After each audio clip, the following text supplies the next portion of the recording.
Okay, I think I went too far the wrong way and put it way too high a bitrate for YouTube to handle, hence the buffering. So I think I fixed that. Hopefully this is all working now. Sorry, I didn't shut the stream down. How's it going for you guys? Is it still jittery or is it actually best quality now? Hopefully. I'll wait for you guys to catch up. Oh, YouTube 20 saying the stream quality is excellent, which is great. Excellent, perfect. Sorry about all that weirdness. Hopefully, for you watching in the future, when this is just as a video, I'll probably cut the initial cock up. I mean, I did warn you guys this will be a cock up. So, let's see what we've got today. So I have moved my fancy big camera, which is this one here, to look down at the table as opposed to at my ugly face. Sorry, beautiful face. And in fact, you guys are watching me at the moment on a Mobius. This Mobius 1, this Mobius Maxi. So yeah, hopefully that's working. So let's switch over. Here's my table cam. Look, I can play the piano on here. And hopefully you guys can see that. And hopefully my face should be here. Yeah. I just noticed I need to do a quick doohickey with the camera because it is the wrong way round. Rotate 180 degrees. Has that done that? Nope. Oh yeah, wait, hang on. What? Has that done that? Nope. Oh, that's annoying. Transform, rotate 180. Has that... Sometimes it... Okay, right. Hopefully it's not too weird that my hands are going to appear from the top as opposed to the bottom. I'll try and orientate everything to make it look best for you guys. Again, apologies for the delay. Anyway, let's crack on. So, basically I have been using and abusing my G&G L85 for the last 2 years and haven't really given it the time of day to look after it internally. Yeah, not even this is going to fix on this, so let's go to my selfie cam. This is my G&G L85. I've had it for 4.5, 5 years now. It's done me proud. I've currently got it in my prototype A3 config, but let's just strip all the bits off it while we're here. Also, feel free to fire away with any questions about, well, anything in general, guys. Whether you want to talk about airsoft wise, sure, I can try and answer your questions, though I'm not an all-knowing fountain of knowledge. I just have some knowledge. Let's get this back on the table the right way up and switch back to the table cam.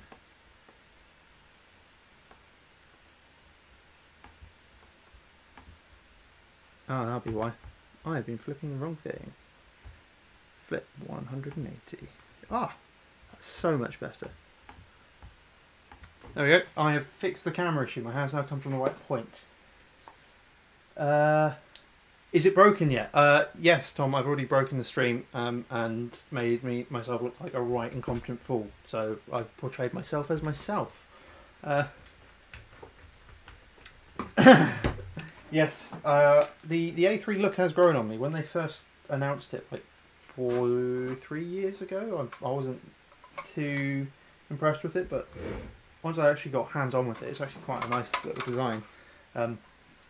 Also, I know it's heresy, but little ditty 20 round Vietnam style mags actually look really nice in the L85. I think it kind of, I don't know why, I see it and I think like XL70 style, like prototype. Diddy mags, they're cute. Switch back to the table.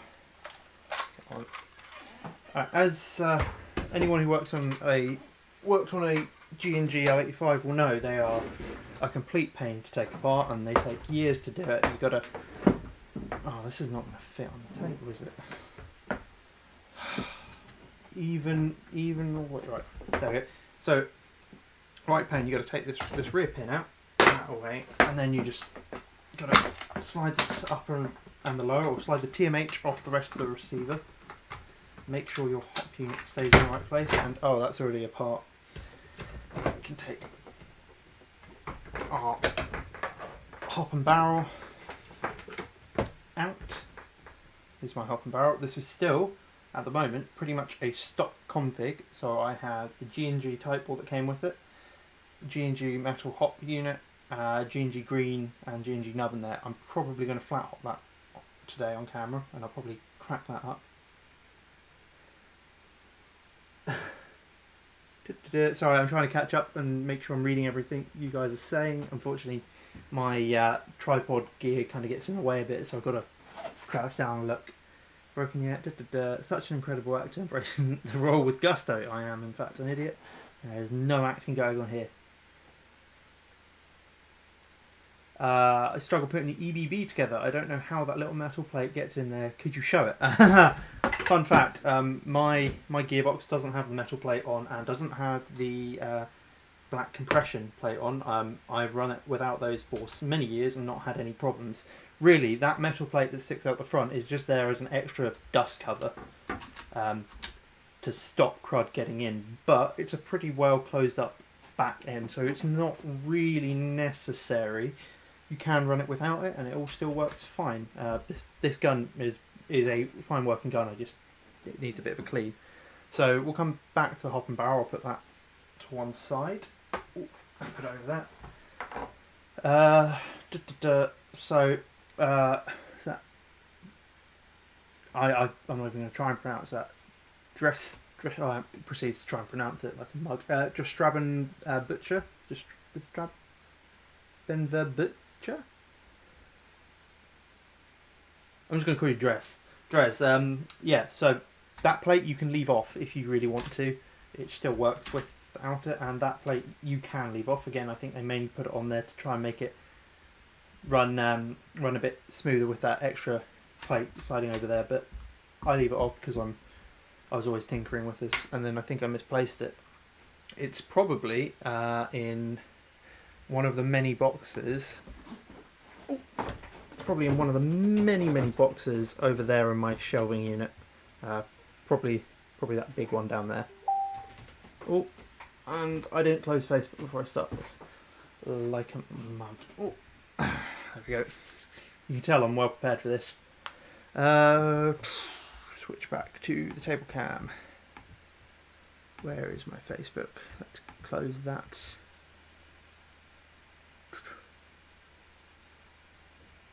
And close that. Cool.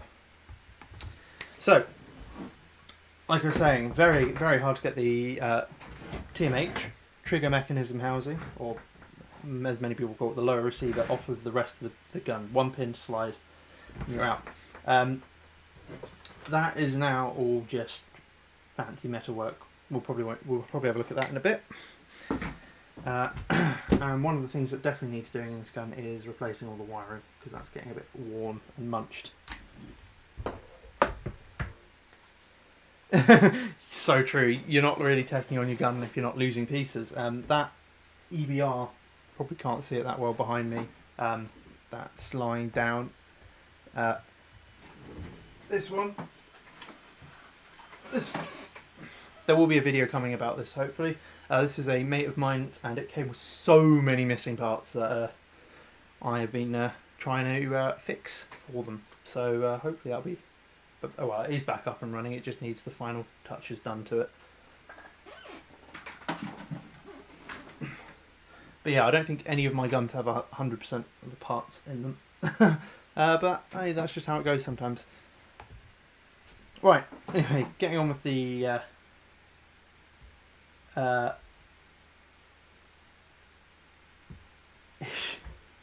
he says closes Facebook. Yeah, sure, Facebook. Definitely wasn't people spamming the SA80 chat at all. Mark. Right, so let's get the gearbox out of the gun, and for this I'm going to be using very expensive tools. They're called the Mark 1 hands, and what we're doing is we're going to take this pin out here. I'm going to pull over my magnetic parts tray, chuck it in there, and then we're going to flip it over. We're going to use the fingernail here and just flip off that spring there. This is your bolt catch spring, and then you're going to pull out its serrated clip. Chuck those in there. You can then hinge and take off your compression parts. So your compression parts are a nice little separate part. And then we're left with the gears and the motor and the wiring in the gun still. Just check. Yeah, it is an M14, and it's by G&G, and oh god, that gearbox is a absolute pain to work on. So I just recommend it. If you're looking for an M14, probably don't go with the G&G. I've heard nothing but bad things about them, and many techs refuse to work on them, and I understand why. It's a complete pain. Right, anyway, while I've been ranting on about that, this is the gearbox pin. Take that out, and then you can pull your bolt catch off. And my phone is ringing because I forgot to put it on airplane mode. As you can see, it was well prepped, this video. So yeah, we're taking our bolt catch lever out, and now the gearbox is free within the gun, so we can just pry up on it and lift it out. Sometimes you need a bit of fendangling, get the wiring out of there, and just rock it forward and back, and out it comes. And that's the TMH3. And in the front here you can see my mods. This is my micro switch and 3D printed part to try and give it a realistic brake. So you can zoom in on this. Oh, this is very weird, trying to do it. Pulls up, meets. Then I'm getting resistance on it, and then it will spring out the way. Gives it somewhat more realistic trick brake. And all the way out. Oh, there's the USB wire. Move that out of the way. Right, we can take our TMH and put that to the side because we don't need that for the time being. And we have the gearbox out, and again this one is missing some parts. Mainly I took the EBB plate off because I think I lost the bolt for it, and it doesn't really need to be on there. Sorry, I said EBB. The active braking plate. So this is the second gen gearbox they did for the L85. So this has got the standard length piston in it with a piston spacer, and it's got the standard V2, V3 style gears in it.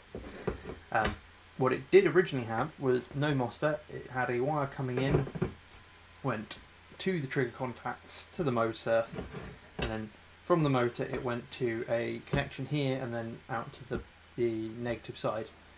And basically what would happen is when you fired the gun in semi, this would break and jump back, and as it jumped back it would connect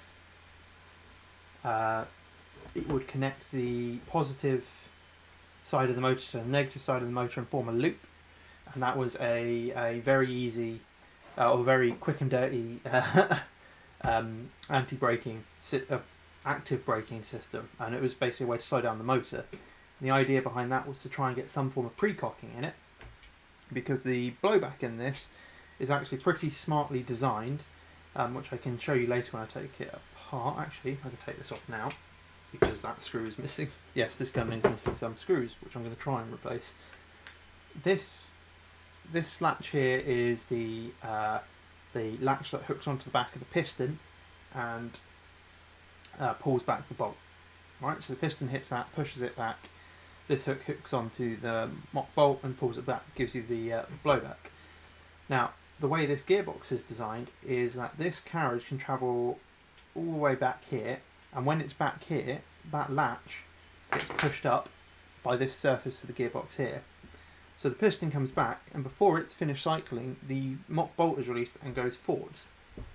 The idea there is with the active braking, the piston would come back and be stopped at the back here. So when you pull the trigger the next time, it instantly releases and then cycles, which means that when it's like that, you fire a shot, the piston goes forwards, fires a BB, then pulls the bolt back and releases it forwards, and then is ready for the next shot. So the order of things between the BB leaving the barrel and the bolt is the BB goes, and then the bolt cycles. Much like on a real rifle, the bullet goes down the barrel, comes out the end, and the bolt then cycles afterwards. So that is quite a smart way of making the blowback on this feel a bit more realistic with shot then the cycle. Although I've pretty much got rid of that feature by putting a MOSFET in and not using the active brake, because the active brake was a bit finicky and only really worked with certain batteries and can cause semi-auto lockup. This is a much better system. However, I don't know if anyone's got a ECU version, so the newer version with the electronic trigger. Does yours do that? Does yours have pre-cocking? And I have a sneaking suspicion it's no, because apparently they've done away with this latch here, and this latch here is the decocking feature. So this sits in the magwell, so you can reach up and push that, and that pushes on the anti-reversal latch and releases spring tension in it. I.e., at the end of the day, you don't want your gun pre-cocked when you pack it away, so you can release that spring tension. Right, I've been talking for a while and haven't really been paying attention to the comments, so let me just have a quick look and see what's going on.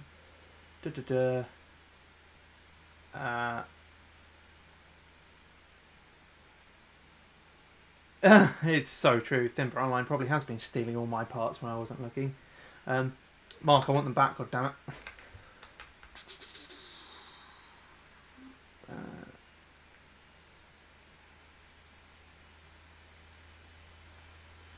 If I could do a close-up of putting the EBB back together, I can give that a go in a while. I'll see if I can find my plate. It will involve me digging through those boxes.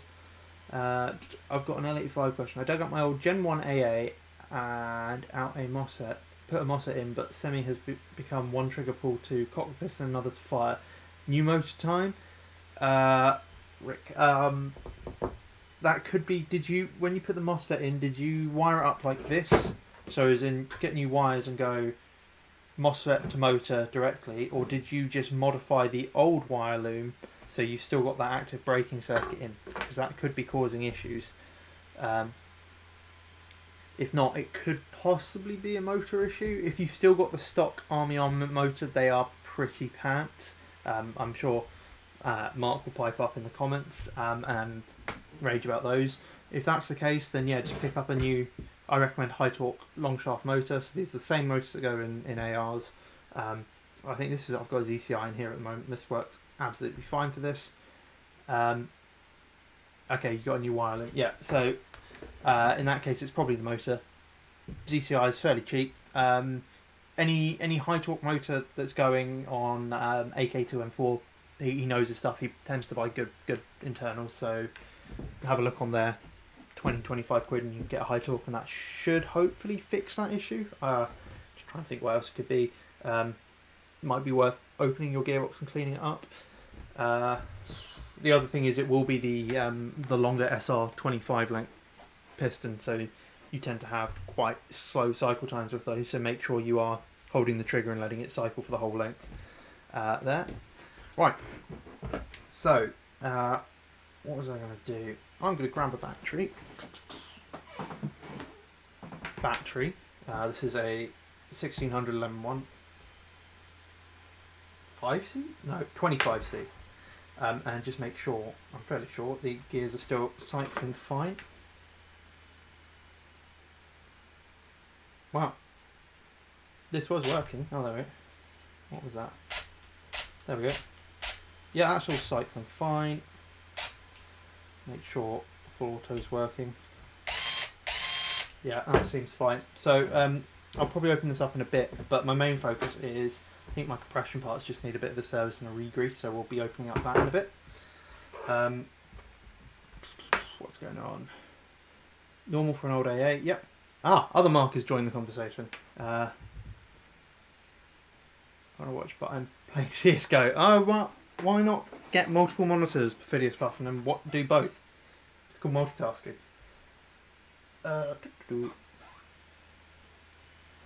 I will preface that this is the rifle I kind of first used to learn to properly tech, hence why there's loads of parts missing from it, because when I got it 4 years ago I was not that good. I had to learn.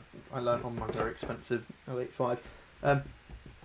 So things that aren't stock in this gun, obviously the wire loom and MOSFET, the motor, because the Murph, this is Murph 3.2, it has active braking in it. You can't turn it off. So that and I use this pretty much entirely in semi. So that coupled with semi and 11.1s burns out motors like no tomorrow. So this is actually the third motor I've had in this gun. The other one wasn't. The other replacement I put in was a Neutral, which seemed pretty good, but that seemed to burn out really quickly. So who knows? The other thing was I wanted to see what bearings did as opposed to bushings, and the answer is sod all. I can't tell a difference between these bearings and the bushings I had in before, so that was kind of a waste of money. Other than that, gears are stock, piston stock, spring guide stock, basically everything in the compression apart from the nozzle, which I changed out because I thought I damaged the old one. Turns out what happened was when I changed the spring and lost my tappet plate spring, I put the wrong type of tappet plate spring in there. So it wasn't cycling forward properly. I since found that spring 2 years later when I was moving. It sprung out off my desk and up and hidden in a book on the shelf above my desk. That's back in there. But the stock nozzles don't come with an O-ring, so this is actually a slight improvement. It helps get the SCR off a bit, as this one has an O-ring. Again, if you're wondering about getting nozzles for this, they use the standard M4 length nozzle, so any of those with an O-ring will do. Cylinder is stock. Cylinder is an SR25 length cylinder. The tappet plate, tappet spring, cylinder head, and anything else? No, the tappet plate, cylinder head, and tappet plate spring are all proprietary to the L85 platform. But G&G actually have a pretty good spare market, so I know that a couple of suppliers do stock those. So there we go. That's the thing. Like, it's all fine to have proprietary parts so long as you stock them, make them easily available to get, because parts do break. Anyway, I've waffled on far too much. Let's put this to one side and crack open the compression parts. Find the right size Allen key. Hidden behind my beautiful face selfie cam here is my toolbox and my screws and some other bits and pieces in here. But yeah, so if you see me reaching off the screen down towards myself, that's because I'm getting these. By towards myself, I mean the selfie cam, not towards myself, because I know one of you will comment on that. Right, I'm looking at you, Mark.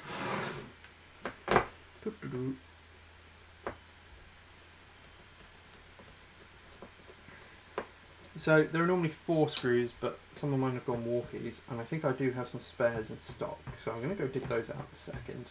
And while I'm doing that, I will also try and dig out the parts to properly rebuild this.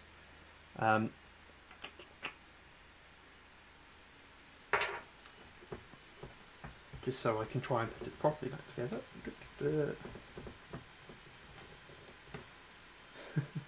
No comment, of course. I will say, if you are looking for an EBB rifle, I love the G&G L85 EBB. I know a lot of people disable them very quickly, but I've been running mine for 4 years and haven't had any of the EBB parts break on me.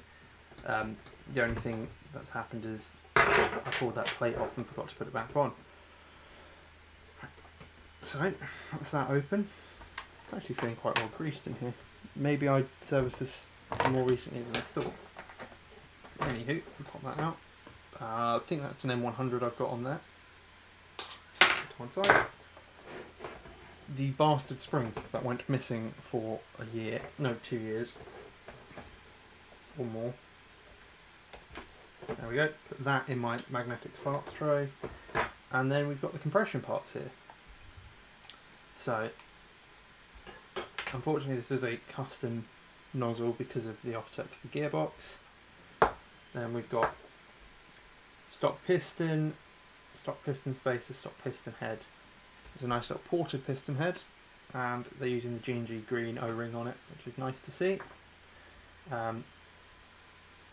And we do actually have a first tooth removed to help with angle of engagement stuff, but I don't know if they've spaced it. And I do believe, oh my god, this is filthy.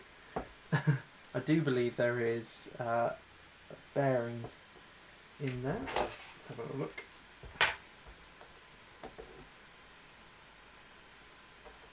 That seems to be spinning quite well.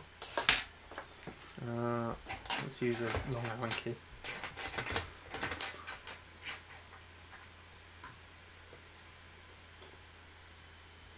Oh Mark, are you spending your time making videos when you should be watching mine? I jest. I look forward to seeing your latest content. Oh, maybe it's not a bearing in there. Okay. That is a pain. I would hope that they would update at least the spring guide to have a bearing on it at some point. If they don't, oh what? That's something you can do in the future. Just get some of the grease off my hands. So let's put it back together quickly, just as it is. See what kind of compression we're currently getting, because I'm noticing the FPS is fluctuating quite a bit on this, which is not ideal.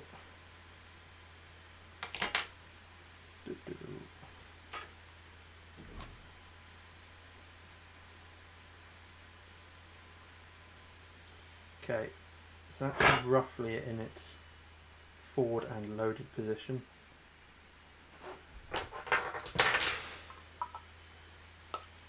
Oh, that would be why. There seems to be no air seal anymore. Well, that would explain the FPS variance. Just to check, it's probably something to do with the piston, because yeah, nothing. Right. That O-ring's looking a bit shrunken actually. So I think I might have to do some special stretchy bits to that O-ring to make that work a bit better. If not, I do have a spare piston head knocking about that I can grab and... Oh, okay. That could also be the issue. Let's have a look at that. That is a cracked piston head. Okay. Well, it's a good thing I spotted that, because that could be bad news inside the cylinder. Let's take that apart. Fun adventure, you never know what you're going to find when you open a gearbox. So, update, when I said I've never really had a problem with the gun, it looks like now the first actual proper fault with it is it has cracked its piston head after however many hundreds of thousands of rounds it's had through it.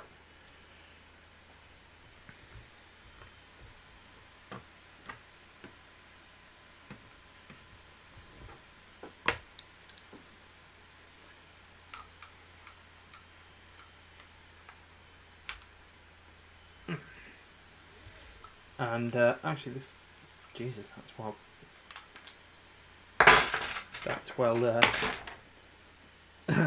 well talked down in that.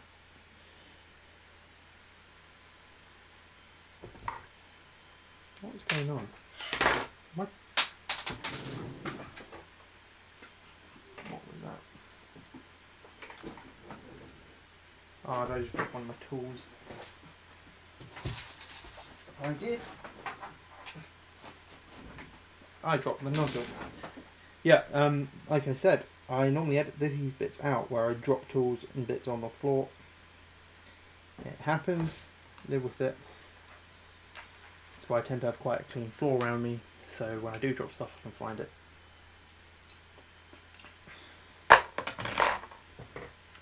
Those to one side. Some pliers.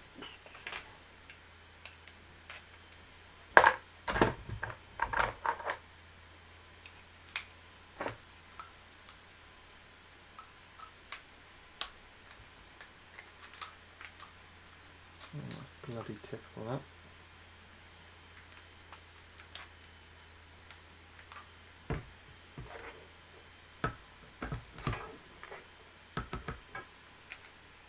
Oh, do shout if I start doing stuff off the camera. I do notice I end up doing that quite a lot by accident.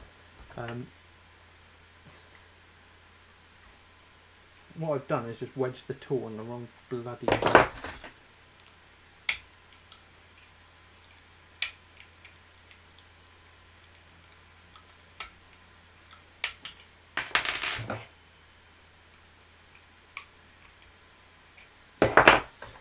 Typical.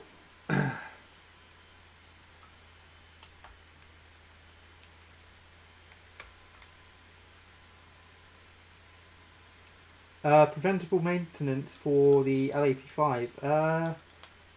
There isn't any really for the newer ones, as far as I'm aware. The only ones I did was put a MOSFET in my non-ETU version. In terms of that, it's actually pretty well made. Well, it's pretty well designed. How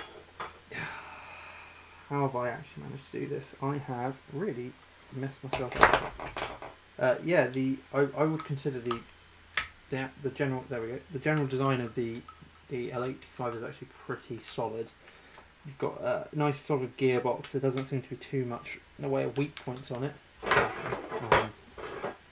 The only thing you can do, and I haven't done, is radius the front of your gearbox, but there's a fair amount of material there, so I wouldn't worry about it. Plus, with UK, if your UK power limits, absolutely fine. You don't need to do any preventative maintenance. In fact, most guns you don't need to do any preventative maintenance. As Tom has quite rightly commented, better off just leaving it alone until something goes pop, and then look at fixing it. And yeah, clean your barrel, because that's your biggest cause of issues. I might have to jump off camera quickly and put this in my vise. Yeah, hang on, give me a second. I will switch you onto the selfie cam so you can see me wheel my way over here. Move all my gun parts out of the way. Pan round. Pan down. Hey look, here's my laptop, and it's right in the way. Oh no, it's the monitor that's in the way.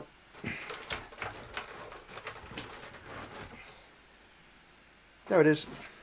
Oh.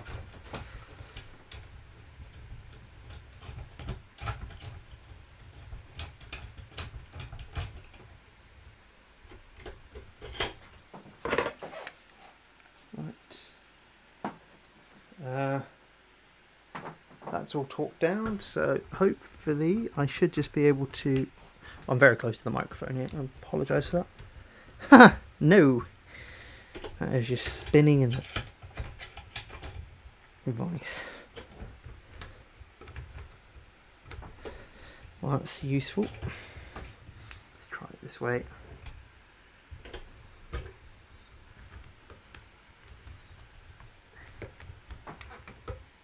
This is annoying me now. I feel like I'm going to end up breaking something here. It's probably going to piss me off even more. I wonder if it's been glued.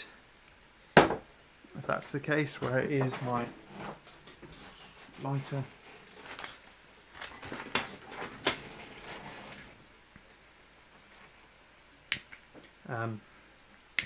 Just going to try heating it up a bit.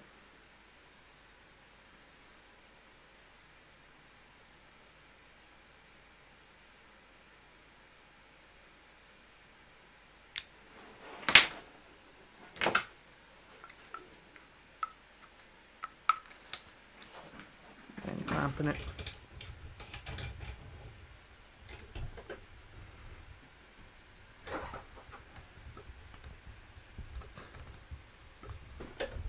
It's pretty tightly clamped in there. Probably going to have to take the rubber off for a second, see if that works.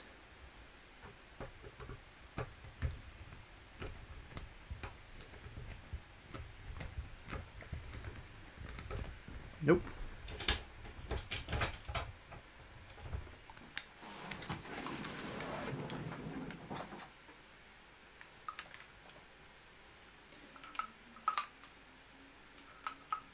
just reading the comments, maple leaf buckings I have had very mixed results with. They just don't seem to like to work with some of the barrels I use. The Crazy Jet barrels I've heard pretty good things about, but I don't know if they... I thought they were mainly designed for gas guns. But obviously that was addressed to Tom, so I'll let Tom chat.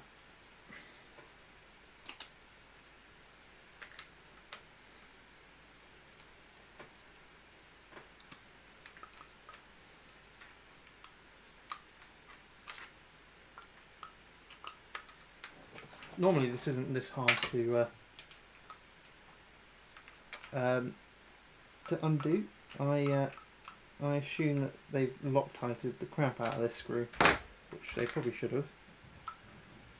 But damn, is it making it annoying to take apart.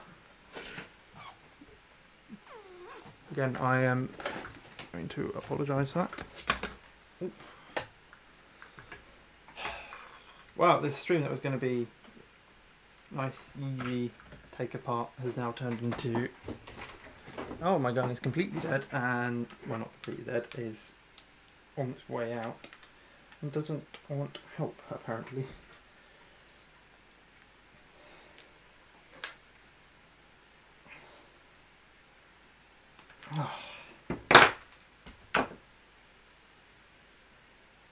Wow. Right, last ditch attempt, otherwise I will just move on.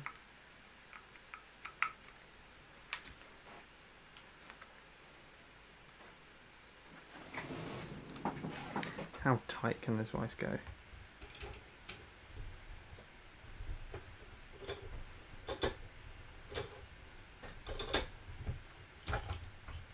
Aha! I can take these rubber bits off.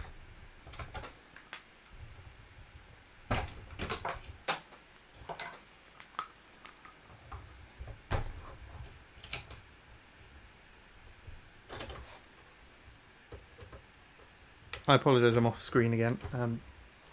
Oh, I'm not. You can see me, but not what I'm doing, which is probably a good thing, because pretty sure this would count as graphic violence in some places.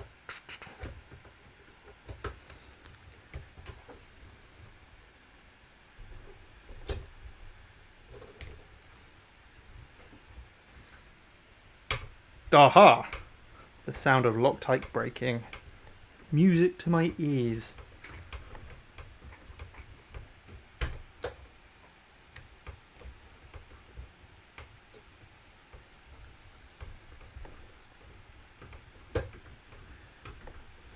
So yeah, I was talking more about, I don't know if they do Crazy Jets or AEGs. I've heard someone mentioned to me. In fact, I think it was Grey Fox, who mainly does like snipery stuff. He was saying to me that you can put, I think they do a hybrid bucking to let you put gas blowback and like VSR style barrels, so the unbridged shorter barrels into standard AEGs, because apparently you can never get as good a performance from an AEG. Oh, bloody typical, throw that at myself. Yeah, you can never get as good a hop-up performance from an AEG hop-up and barrel, bucking and barrel, because apparently they can move up to 2 or 3 mil in the gun, which I don't know if that's true. But hey ho, you can, yeah, Maple Leaf do make AEG barrel rubbers. I have a couple. I've had a couple. I've had mixed results with them. For instance, there was one in my ICS at 86, and it just didn't seem to give that good a performance. So I'm not sure. But they are designed to hop nice heavy ammo if you can get them working. And I'm pretty sure they'll work in AR style hop-ups and AK style hop-ups quite easily.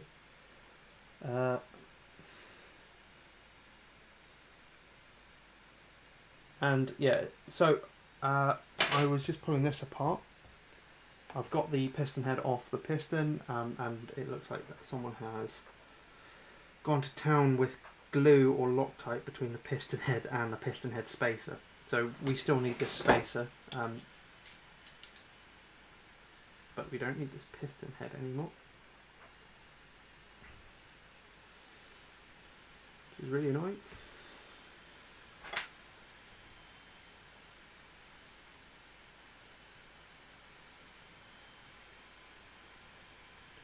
Tom's talking about ranges again. Oh, there we go. Gas guns seem to be really good, just stock, but I guess that's because of the way they accelerate the BBs. Guess they get kind of slightly more cushioned acceleration.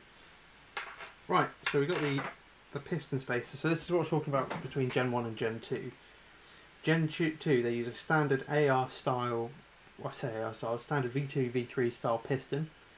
So where's my box of other ones?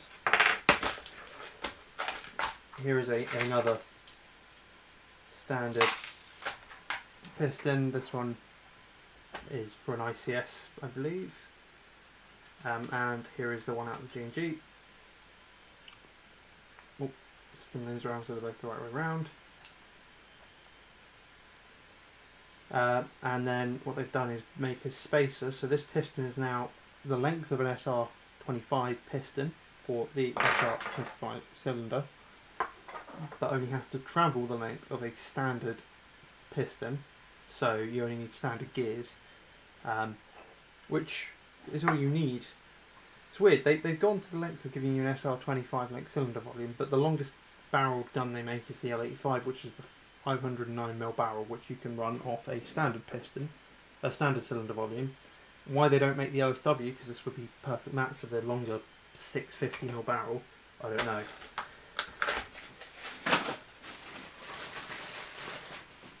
Right, and here we have the Super Shooter, made in Hong Kong, piston head that I picked up for something else, and then it didn't need it in the end. Let's dive on in.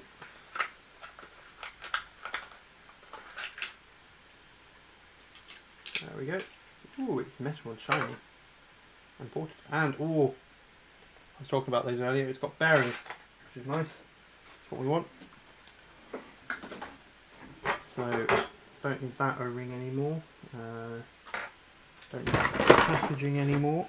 Almost didn't need my toolbox anymore, apparently.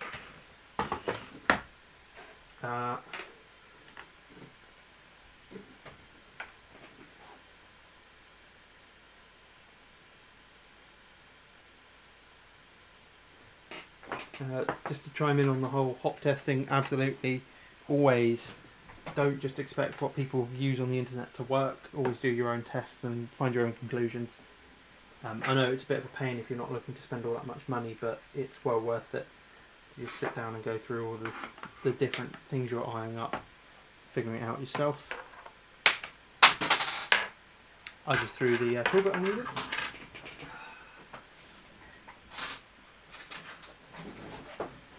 Sorry, I'm getting a bit twitchy because I keep thinking I keep coughing everything up and that the stream is going terribly, but there are 11 of you still watching, so I'm assuming that there's something right. Ah, yes, red anodized and metal means performance. This plus 20 meters range, even outside of the gun, like just holding it near it, suddenly your range just goes more and more. What is it with me and not being able to undo bolts on piston heads today? How this has just been assembled for shipping and I can't get the bloody screw out. Hello and welcome to the live stream of Ben not being able to undo bolts and throwing parts all over the room. Honestly. Ah, there we go. Good.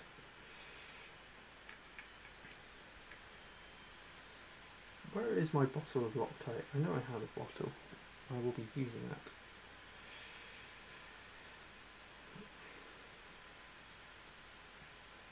Oh, that's a good question.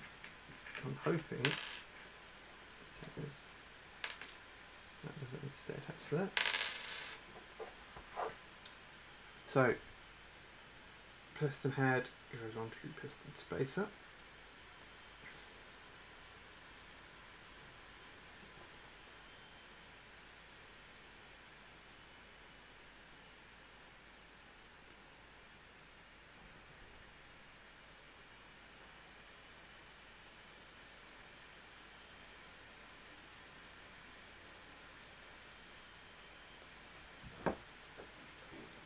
stock data clear what, Rick? For which gun? Speaking of cylinder barrel ratio values being completely off, for some reason or another, the G&G EBR, despite it being at least a 510mm barrel in it, for some reason they put a 3/4 length ported cylinder in it. Why? So that is being replaced once the full length cylinder turns up for it.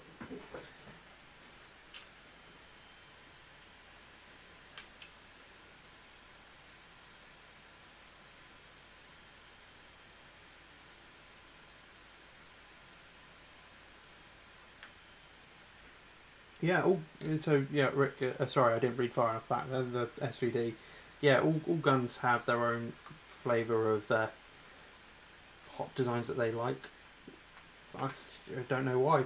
Just some guns I found really like that the maple leaf that I've tried, and other guns I've found just hate it. And I was wondering why that wasn't screwing. It's because I'm using the M4 length, standard piston length screw.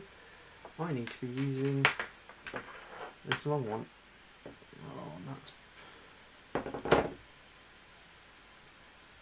I'm hoping that fits through that. Beautiful, that'll work. I'm only going to bother Loctiting that. Looks good.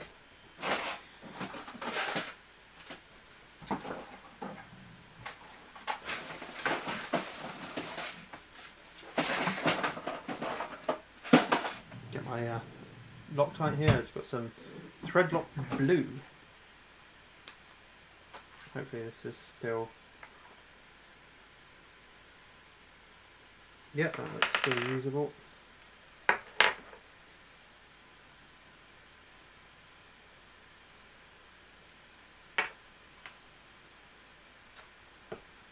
Why is that?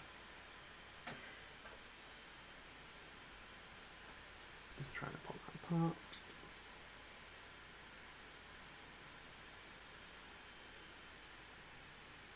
Well, yeah, Tom, you're right. If you found a bucket that seems to work well and everything, use it. I tend to stick with G&G greens, and in fact, I just ordered a load of them, so I've got stock of them. For that exact reason, I find G&G greens tend to work quite nicely. Right, get some Loctite in there. Try not to spill Loctite everywhere. Put that together. Put that in. That has... The other part of the bearing has decided it quite likes being inside the piston and a stainer, so I'm not going to question it. Get that down. Find the Allen key head that I was using. No, Ben, don't get angry. It is right here. Evening, gents, and Ben. Oh, cheers. Cheers. I get my own special mention, do I? How are you doing, Mr. Purple Helmet? Also, I believe belated happy birthdays are in order. So, belated happy birthday.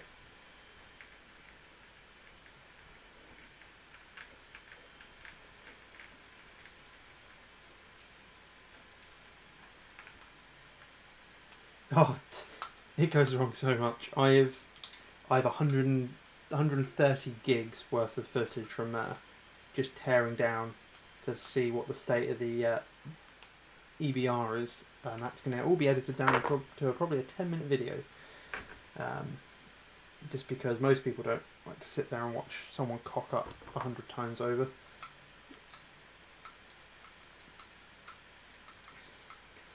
And whoever decided that a selector switch for an M14 needs to go through the inside of the gearbox and be sprung loaded deserves their own special place in hell. That's not wrong. Well, what's going on there? Right. There seems to be a bit more of a wobble going on. I'm not sure why. That's because that hasn't gone all the way through. Why is that not gone all the way through? Is it because it's not designed to have bearings on it? That would explain a lot.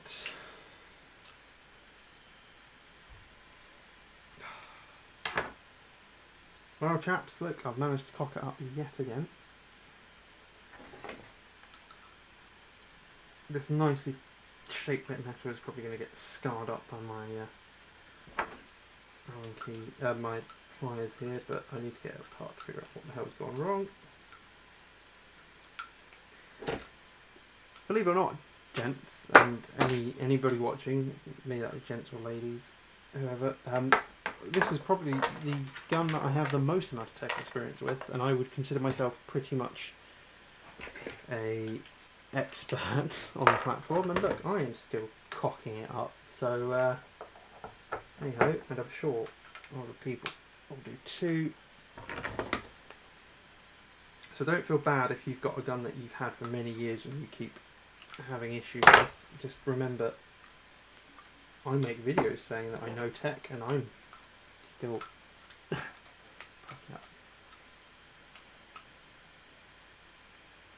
oh yeah, no, the TMV7 gearbox, which I'm assuming is the design that G&P uses, was so much easier to work on. G&G, being G&G, refused to copy anyone else's designs apparently. Hence why their V2 gearboxes have the screws on the other side.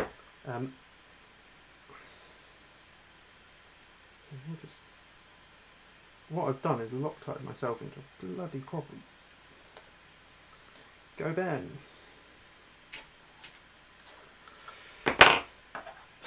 Right, time for me to go to the vice again. I'll tell you, buying a vice was the best docking idea I've ever had.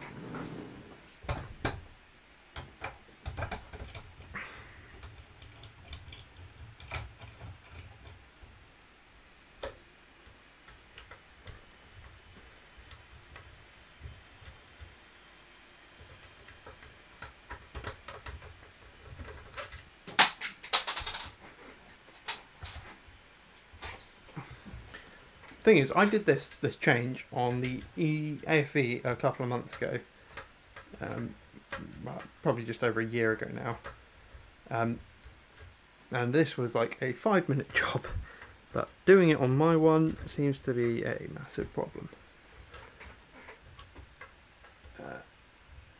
Yeah, so Rick, don't. If you want an MP14, I'd recommend staying clear of the G&G.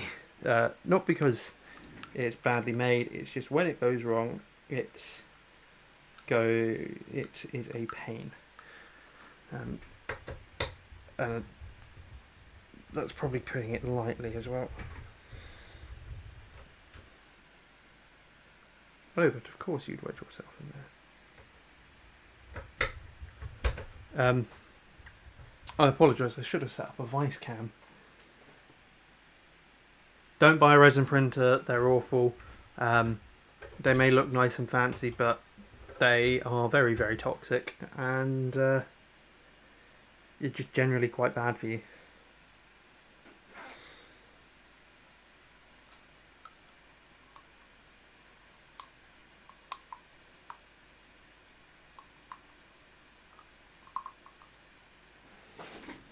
Is that satisfactory?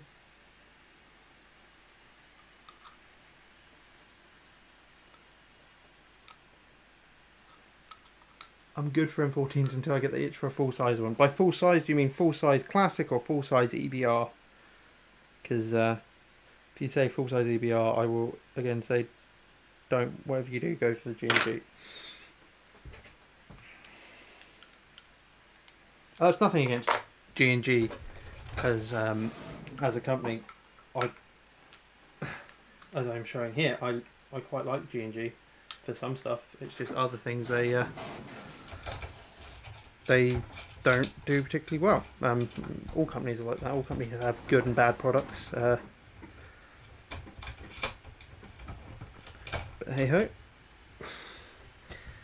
So while I'm fiddling with this piston spacer, does anyone have any questions? And I apologise if I keep whacking the mic. It's right next to the bloody bloody mic, bloody vice. Yeah, Tom, farm out 3D prints. I Materialise or Shapeways, or I think Proto Labs at UK based. They do quite quick turnaround if you want a quick turnaround. I see the problem. That didn't like being in. Oh. Oh. Gents and ladies and anyone watching, I am in fact a complete and utter idiot, and I shall now show you why. Here is the piston. Here is the very, very nice bearings that I was going to put in. There is the spring spacer that was already installed that I didn't take out. So always double check that is out before trying to install the other part.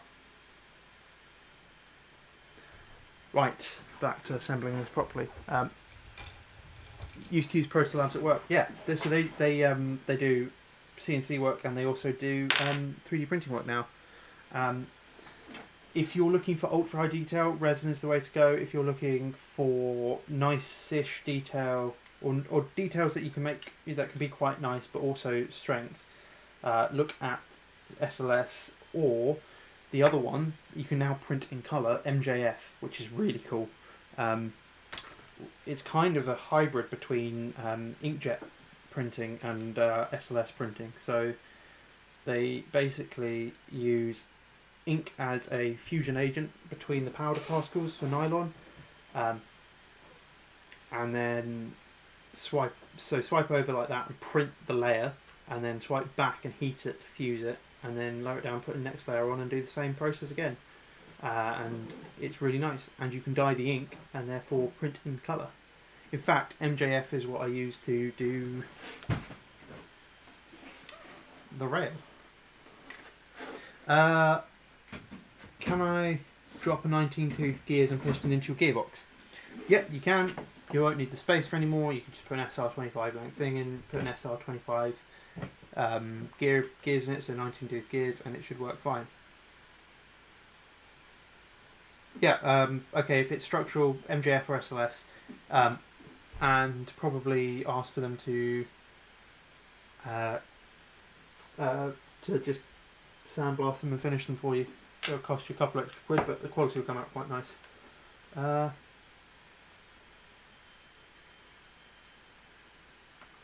Carbon fibre PLA does a great job of hiding the layer lines. That is true, or I do have it here somewhere. Hang on, I'm going to give my hands a little wipe down. Where did I put it? Ooh.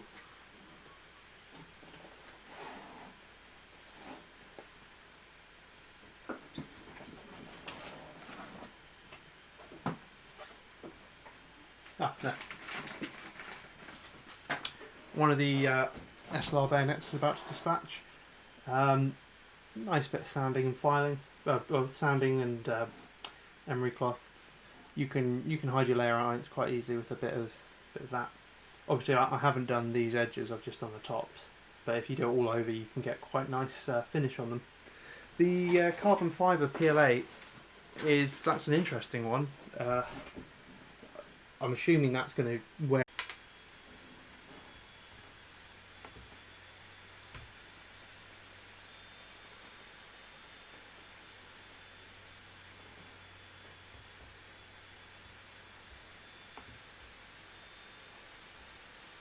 Please.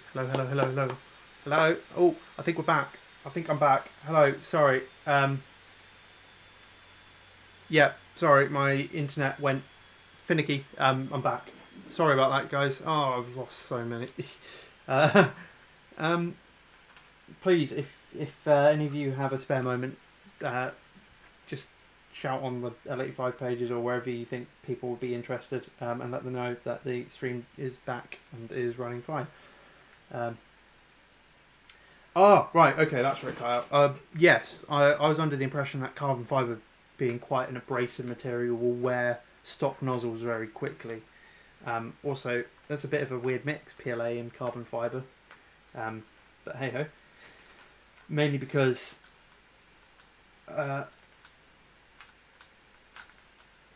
electrical storm, is there? My relatively clear skies out here, but I assume it's going to be rolling towards me at a great rate. Also, my internet is known to be crap. I apologise for that. Hopefully I will get better internet soon, because I may be moving soon. But hey ho. I am in the process of tightening this all down. Is this going to tighten down far enough? Okay, micro Swiss, yeah, that'll do it. Oh, I still think that's a bit of a weird mix, the PLA and carbon fibre, because PLA is known to be quite an easy dissolvable filament, whereas carbon fibre is obviously not.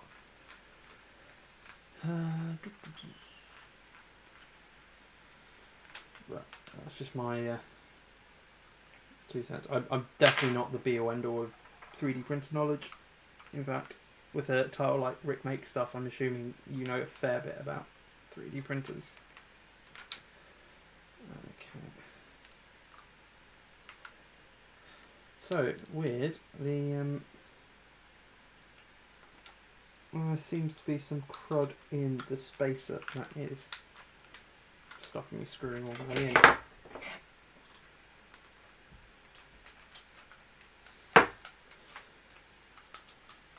Carbon PETG, that could work. Although I am struggling to get PETG to print like other people say. I've had to turn my print speed right down to like 30 millisecond to get it to print. So much so that the bayonet handles, which are not large pieces, which normally in PLA would take me half an hour to print each, take about 2 hours. It's stuff. You got your settings dialed in for PETG. That's what have you? What printer are you using and what settings are you using? And also, I apologise to everyone else in the chat with me nerding out with Rick and Tom about 3D printing here. But it's cool stuff. If you have some spare time and some spare money, get a 3D printer. They're great. Do all sorts. And you can do what seems to be the craze at the moment and print off a ball sack that mounts to a Picatinny rail and use it as a grip, because that is comic genius.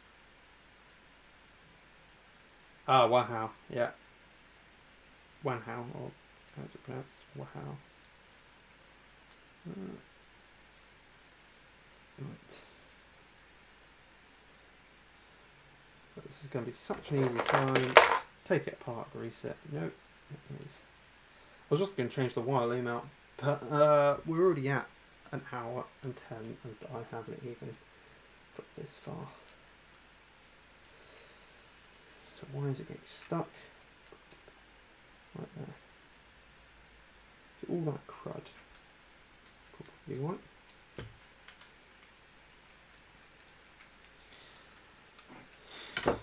Typical. I was like, oh, it won't be too bad. I can just change this out on the fly. Nope. This is a perfect example of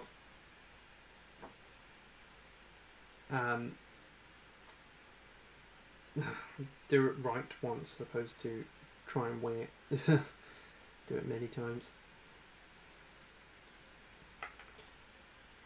Honestly, 3D printers are great, and they can be so helpful. And normally, if you start making stuff, you don't have to think about what to make next, because people will always be asking you to make stuff. And one of the things I will be looking at doing, is making more of the flexible bayonets. I know it won't have to be much of a market for it, but I quite want to make a sterling one, and I kind of want to try and do the that massive Lanchester one that bloke on the range has. Where did I put my tweezers? Did I drop them on the floor? That sounds like a very me thing to do, but I don't see them.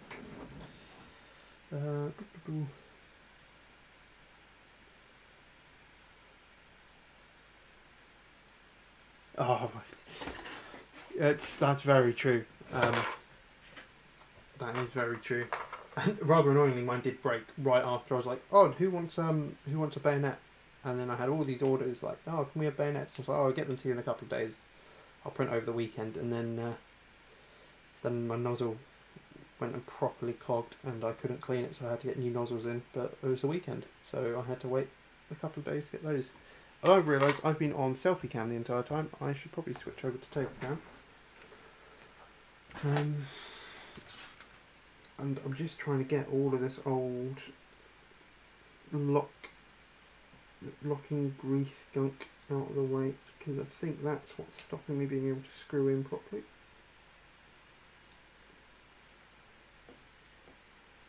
I would be using my pliers here if I could, tweezers if I could find them. I found my other pair of tweezers.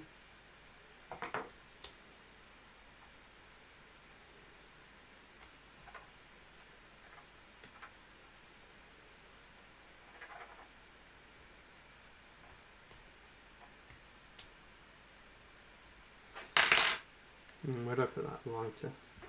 Might help a bit, just try and get it out.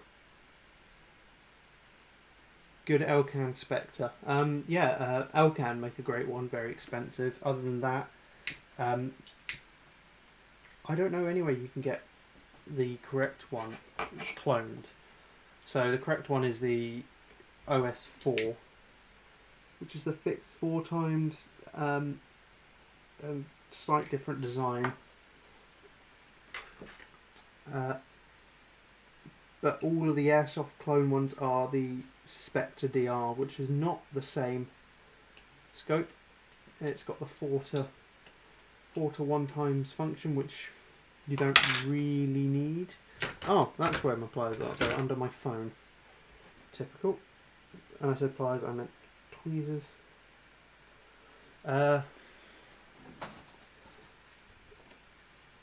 Yeah, Tom, you're so right there. Also, the eye relief on them is not all that good.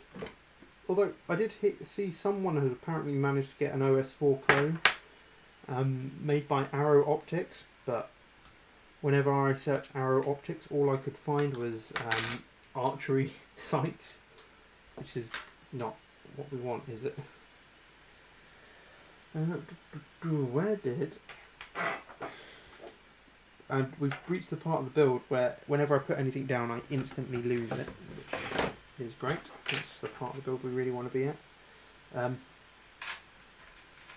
Your best bet if you want an Elcan for your L85 is to go to stores and see if they have one on show and see if it seems to work and be what you want, like as in it's got half decent eye relief, it seems to be zeroable, although that's going to be kind of hard to check in a store. Maybe even try and get it at a site, because if you can get it at a site and just say, hey, can I test it on my rifle first, and then try zeroing it on your rifle on the site, if you can get it to 0 and it's giving you good eye relief, it looks good, it doesn't feel like it's going to fall apart, then maybe maybe you get that one. But other than that, I don't know what else to recommend. God, they've really gone to town with this Loctite in here. Really hard to screw it into. Hang on a minute. Blast it again with the heat.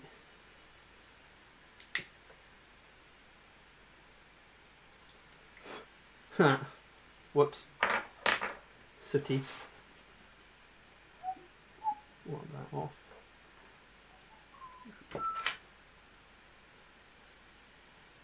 Kind of half tempted to use a soldering iron to try and clear that, but that's gonna gunk it up very quickly, so I'm probably not gonna do that. See how that custom.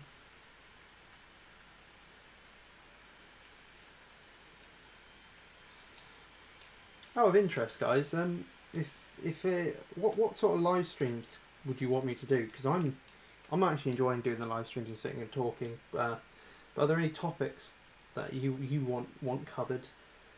I could, if you want, do a live stream on how I edit videos, although that's pretty niche stuff. If that's mainly if you want to edit videos yourself.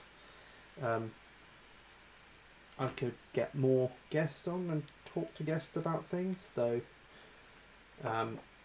my extent of being able to get people on is pretty limited to the people you've already seen on. I'm not all that well connected, to be honest. Funny that.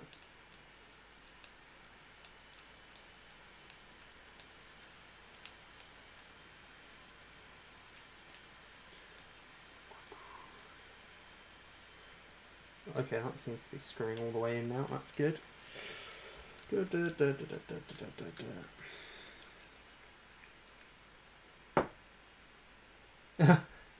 How to get your head around DaVinci Resolve? Oh, that is an interesting one. I could try and live stream a bit of me doing the M14 video that I've got to do at some point, but that is going to be a ball ache to edit because it's quite a lot of footage to go through. Cooking with Alice and Ben. We could do. Actually, I had an idea today. I've always been interested in doing something more than just skirmish games. I kind of want to give battle sims and mil sims a go,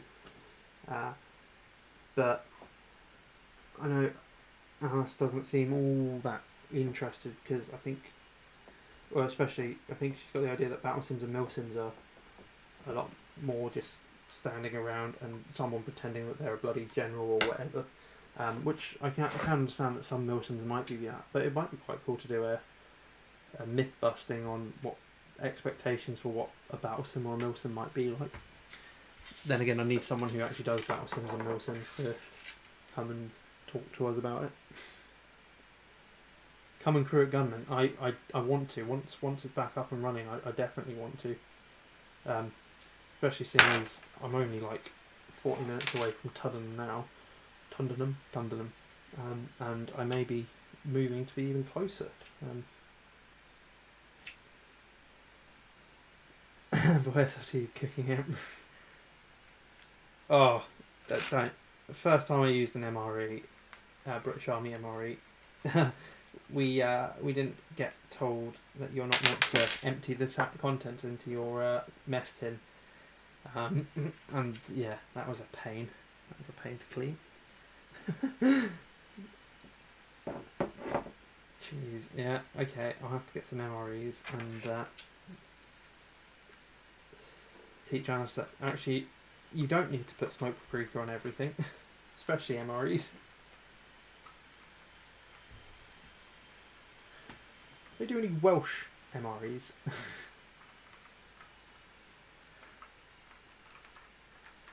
Finally, right, look at this, guys. It's only been an hour and a half, and actually an hour and 20. Okay. Go French. Actually tasty. Well, of course, the French would have a tasty MRE. I don't know. I never really minded the British MREs that we had. 3 years out of date, but still tasty. Beans and sausages were great. Biscuit brown. Oh, that's a biscuit. Right, let's.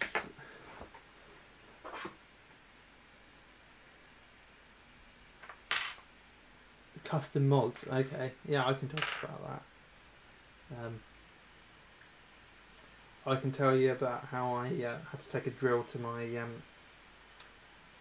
L1A1 wood furniture, real wood furniture, to get it to fit. Not my proudest moment, but it had to be done. And to be fair, it does look lush.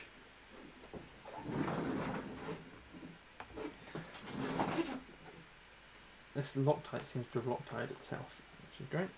Oh, that is very gloopy Loctite. Or have I just used it all? I may have just used it all. Well, there's enough in there for the time being. Oh look, there it is.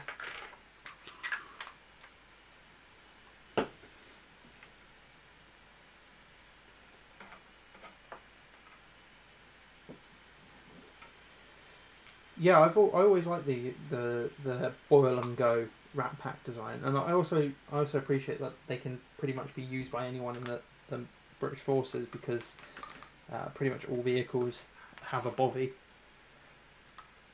Personal mods idea. I don't know if I have enough. I can try. I could certainly try. I'll have to sit down and think about that.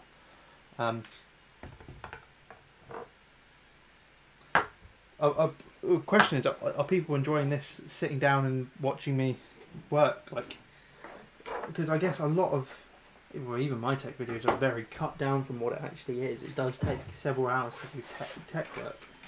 I think that possibly this might actually be quite a good thing, because a lot of people watch tech videos online that are like 10 minutes, and in that 10 minutes they manage to do completely overhaul a gun, and people get confused as to, well, not confused, get misinformed about how long it actually takes to work on stuff. My hot chocolate's cold.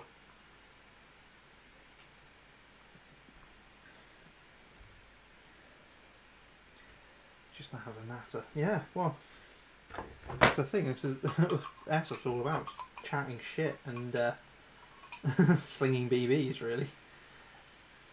I mean, 50% of my Airsoft day will consist of chatting crap with people.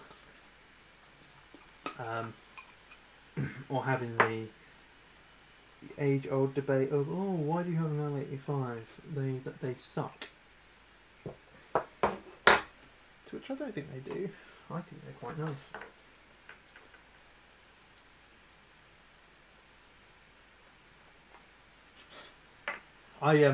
Speaking of MREs, I was really upset. I went and did a couple of years ago. I did a NARM game at Combat South. They did it every year. This was like the only sort of battle sim that I've actually done. Was Combat South Vietnam in-country game, and a couple of us went along as ANZAC forces. And by ANZAC forces, I went along as what you kind of see me playing in at the moment. Alice went along in the same sort of stuff, and one of our other mates went like that. And then one of our mates decided he wanted to go as a Aussie, and as an Aussie sniper. So he basically just built a Team Fortress 2 sniper loadout, and then wore greens with it, and just quoted Team Fortress 2 sniper the entire time. But one of the jokes that we had planned was that we were going to, every time we did anything, we'd finish like an assault, get to a point, and then we'd all just stop and have a cup of tea, because that's what Commonwealth forces are meant to do. And then, rather annoyingly, I left my mess tin and hexi block and tea here, 200 miles away, which was a bit of a bummer, but hey ho. Right, so that new piston head's installed now, and that's giving me a good seal. That's good. Right, that's that bit fixed.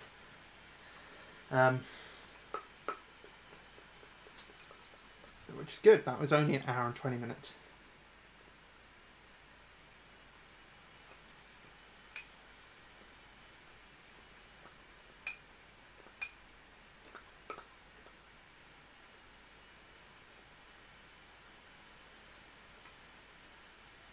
Sorry, I'm just catching up on the comments. Yeah, no matter how good the MRE is, it's always gonna suck somewhat compared to having a nice cooked meal.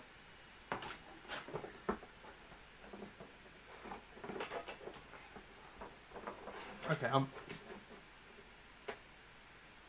that's giving me good air seal. With the nozzle.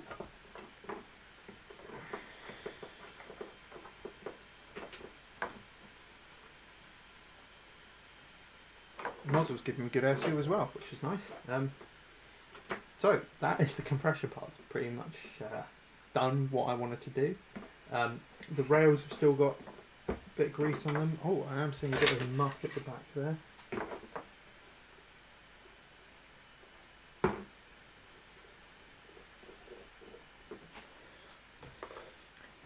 Let's chuck this back together.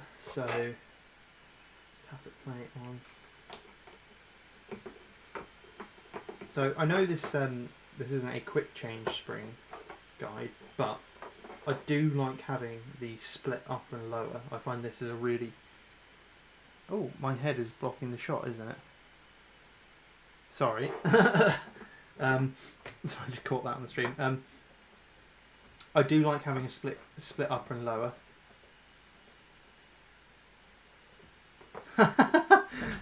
Oh dear, they're on to you. Did you Google any, or did it just magically detect that and decide that you needed some 3D printing services? It'd be like, oh, this man seems like the type of person who would want 3D prints.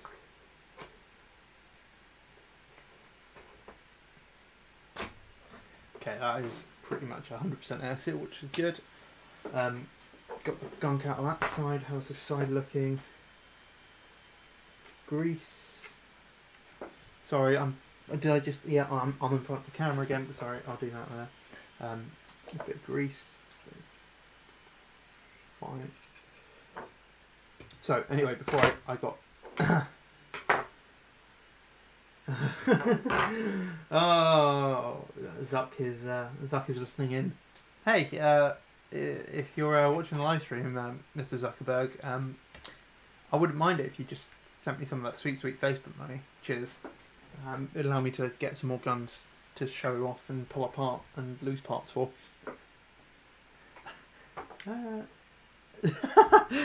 Oh, you should have said. I would have sent you the ample amount of trimmings that were left over from last weekend's shear.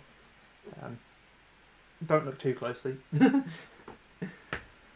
So, where was I before I went on a ramble about Mark Zuckerberg? Oh yeah, I do like the split gearbox design because it does mean it's quite easy to work on either the gear set or the compression parts, because you don't have to worry about holding the spring tension of the other part together while you put it together, which is really, really nice.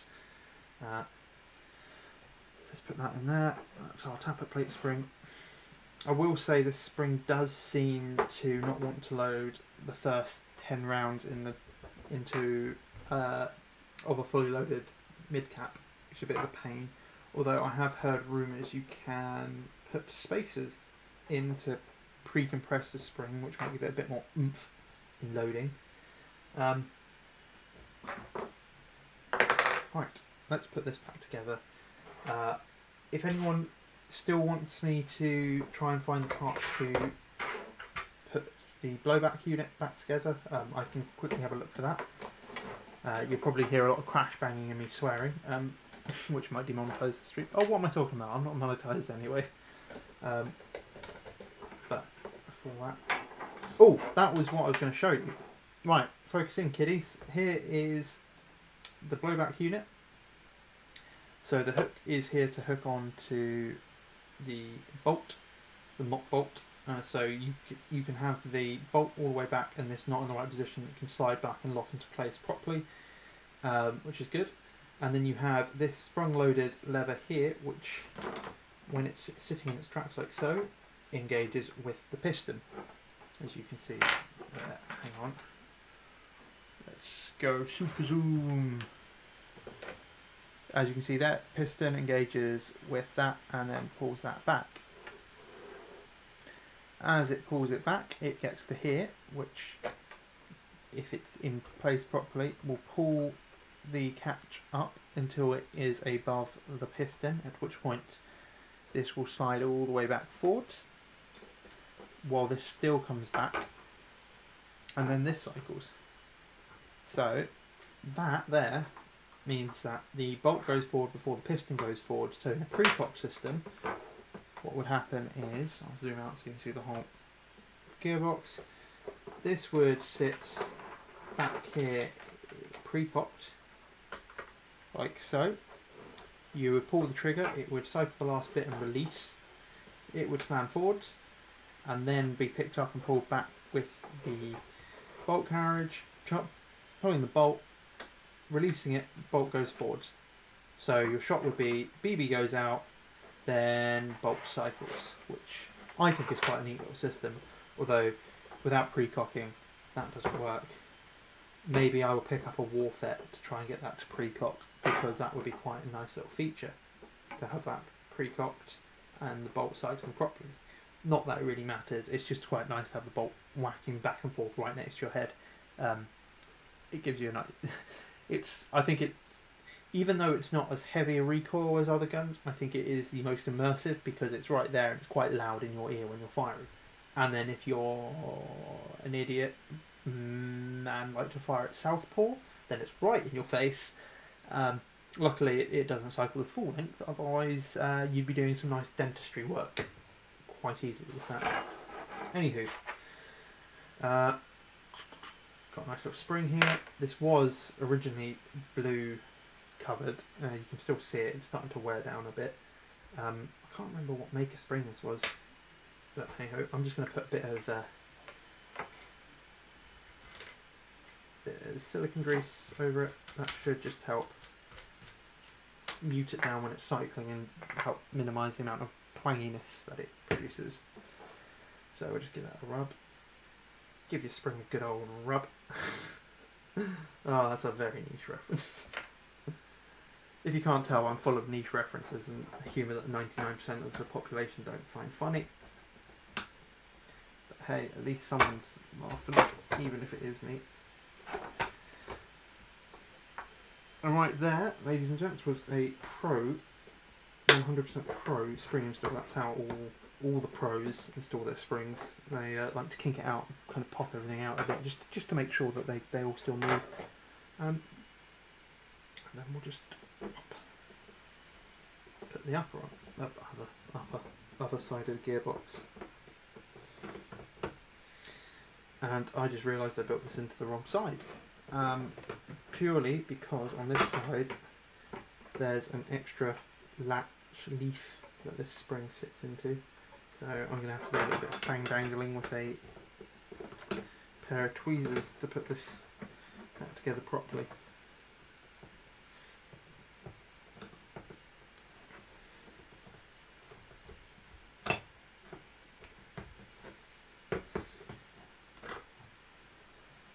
So actually I'm going to ask a question to you guys.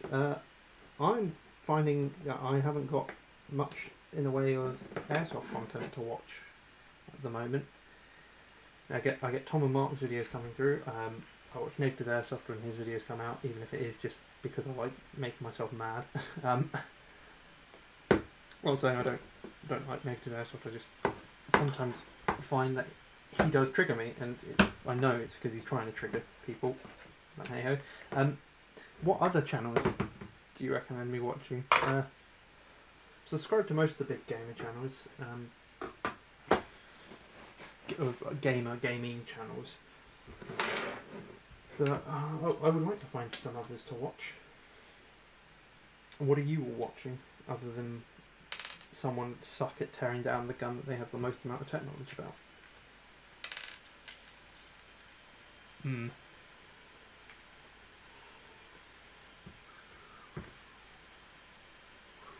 Ooh! Oh, you're making me salivate already.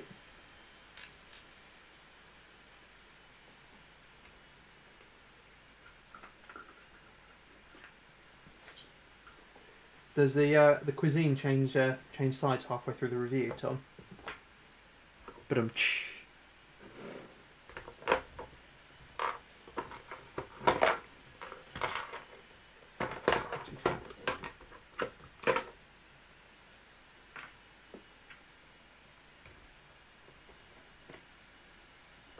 Gun Gamers for American Airsoft Viewpoint. Yeah, Gun Gamers is a channel I watched. I watched their latest Tactical Wizard this weekend, this week or last week. That made me piss myself, especially when he's talking about taking a foul on the field and it's just going to break. I don't know what he's talking about. Fouls or SLRs, they're great airsoft rifles. I would recommend it, though. Oh, wrong one. Though, if you do break, say, the motor cage on it, good luck getting spares.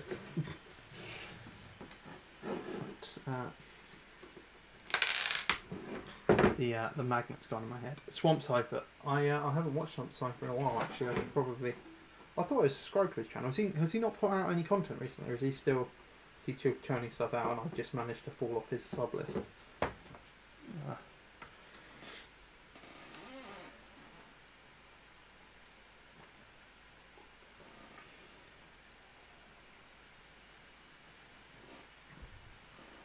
Oh, and obviously I watch the weekly videos from Purple Helmet as well. Can't keep a straight face doing that. Right, I'm just going to have a quick look and see if I can easily find the 2 missing bits of this and see if we can find some replacement screws.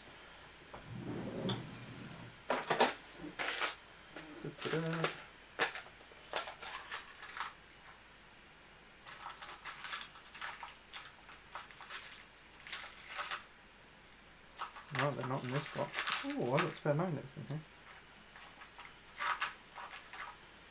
That was a failed idea.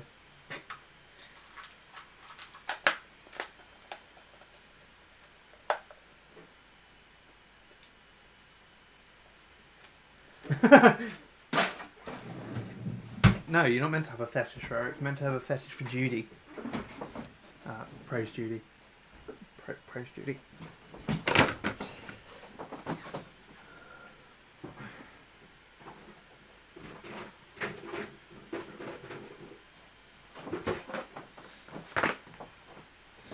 That's my box of L85 stuff. And here's my other box of random bits and pieces, including but not limited to, I think this is a classic army part of a SUSAT. There's just a battery in here. Port cylinder. AR stock. Tom, what stock is this?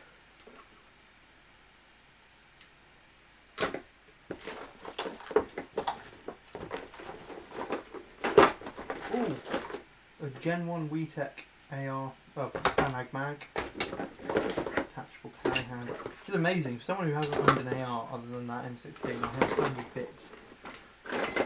A2 front sight post. A piston that I can't figure out where it's from because it's not a standard AR piston, V2, V3 piston.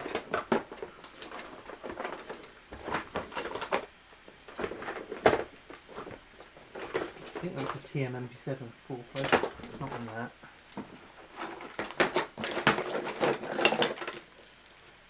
Oh, those are fun, we saw shims. Oh, LEDs.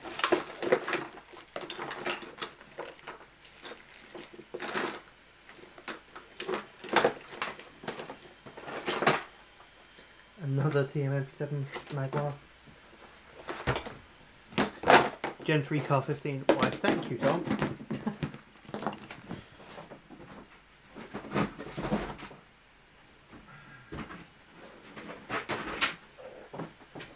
Another box of random bits. I've got a good feeling about this. Oh, that's the original ICS sight round. Ha. What have we got in here? That's a trigger battery. Oh, this was the old motor from the L85 that burnt out, the newer one. I will say the magnets in this are pretty strong. I wonder if I can salvage the can.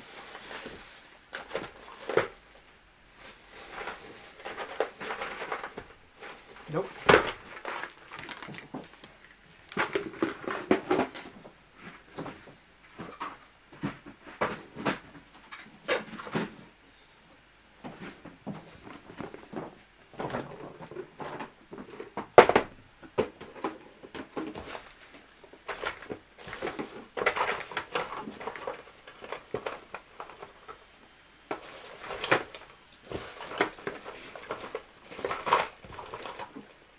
Oh, got parts.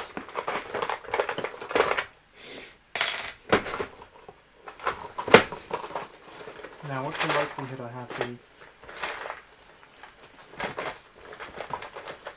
Oh, that's a fancy looking spring guide. Why did I take this out of my gun?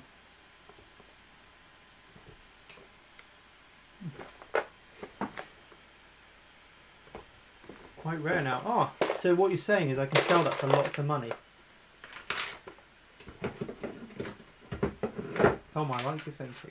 Is that this one? Nope. God knows where that's from.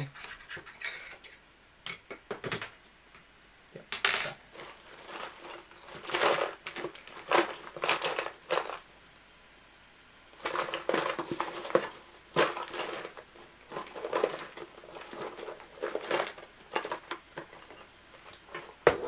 God, I have got so much tack.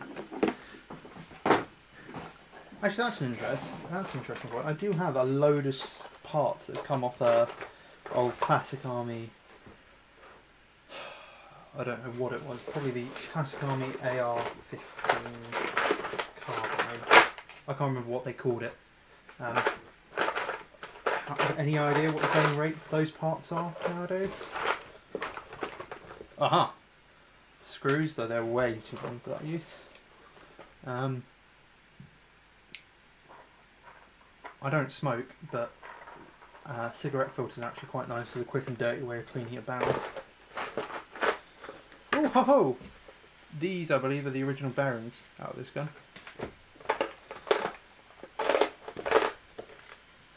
Right, long story short, no, I don't think I can find the recoil plate, but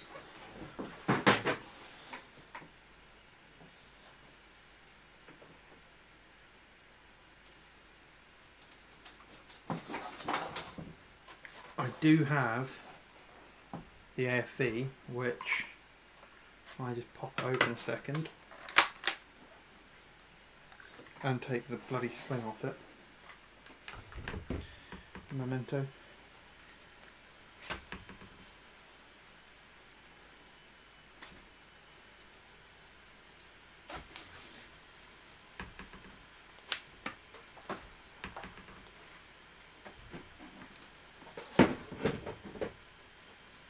Does have the recoil plate on, although it is missing its hook and spring, which I probably need to replace at some point. Though ours doesn't mind not having recoil or blowback. So you can sneak in there and get this off.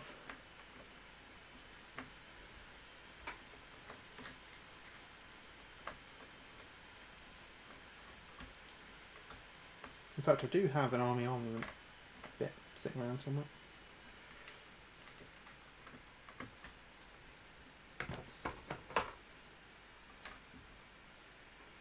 Yeah, well, I'm just going to pop this upper receiver off.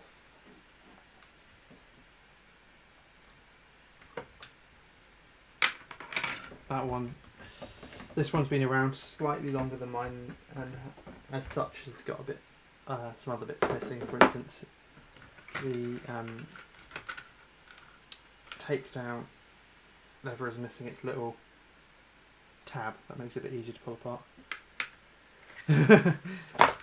Shh, shh, don't tell her. Down there, right. Take the screw out. She will never know until she watches this. Oh, she doesn't watch my stuff. I'm not binging with Babbage, therefore I'm not worthy of her YouTube watching time. Come on, block. Oh, I think this is why I took the plate off. It's a bit of a pain to get out of the plate, isn't it?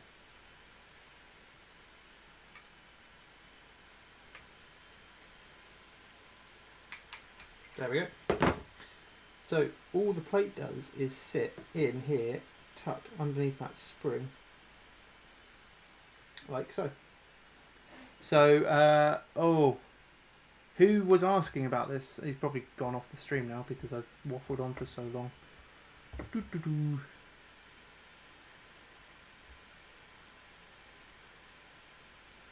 Dress, if he's still watching. Someone in the comments, can you at him, maybe, if he's still here. All you need to do to put the recoil, or the plate back in here, it's a bit fiddly actually, is compress this spring up and then slide the plate underneath it, which probably need to get some tweezers in there first. Camera, please. Now is not the time to be messing around. Or the other way you can do it is take it all apart, pull this, done that off camera, like a mug.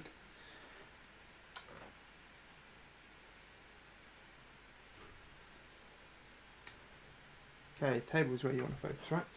Okay, push this pin out, and then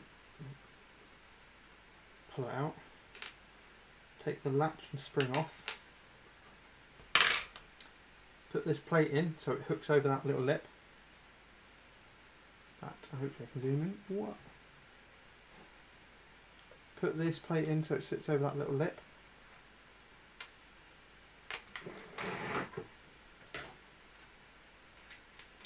Put a dab of silicone grease into the spring hole, like so. I'm trying to do this as best I can on camera. That just helps hold the spring in place. Whack your spring in there, like so. Line everything up. Line everything up, and then push your pin back through.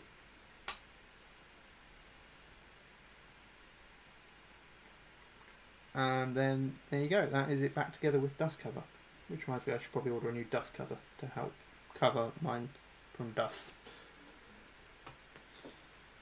And then you just simply line up, make sure this bar is roughly centralised, line it all up, drop it on, push it forwards. And you might be going, oh, but when it goes back, could it just pop out? Well, no, because that's what this rear bolt is really helpful at doing.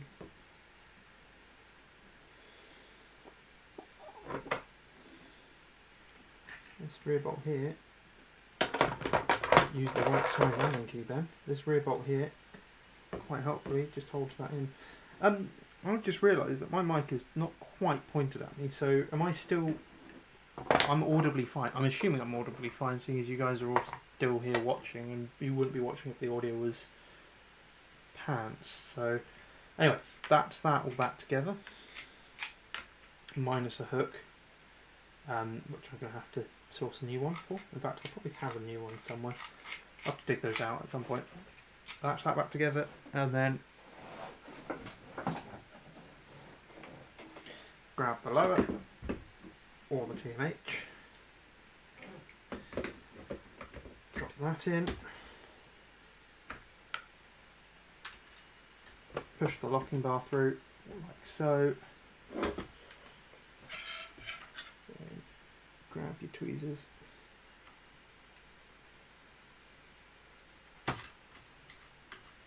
this is the fiddly part, is getting that spring back on.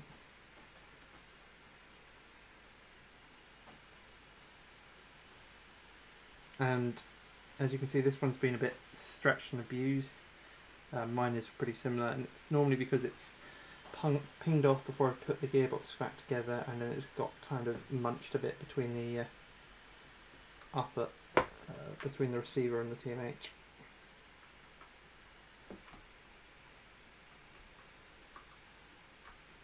And there we go. That's that one back together.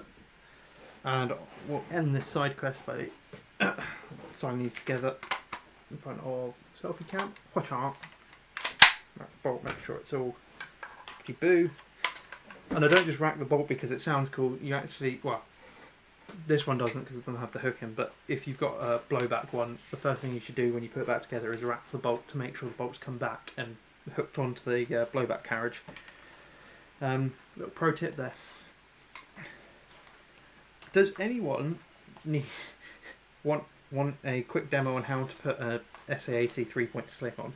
Because I know a lot of people are always perplexed by that, and like how does this voodoo magic work? That is a 3-point sling. Which again, I'm going to sound like a broken record here. I think 3-point slings are awesome because you can both use them as a 2-point and it has a 1 point, which is quite nice. Although you do have a lot of fabric on your gun. But hey ho.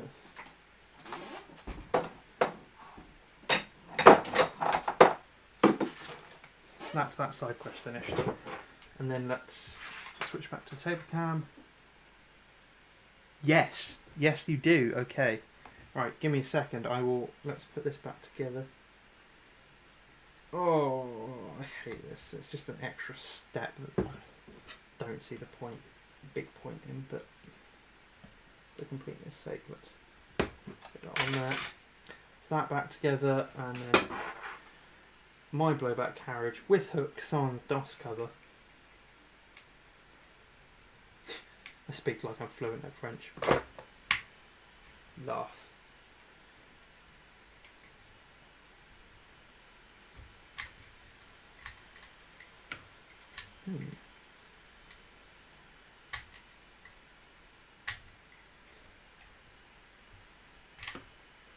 Interesting.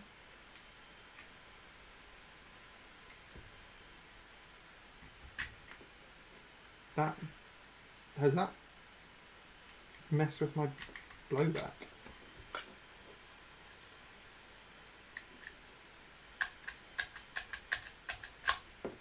That seems a lot stiffer than it should do. That normally floats about.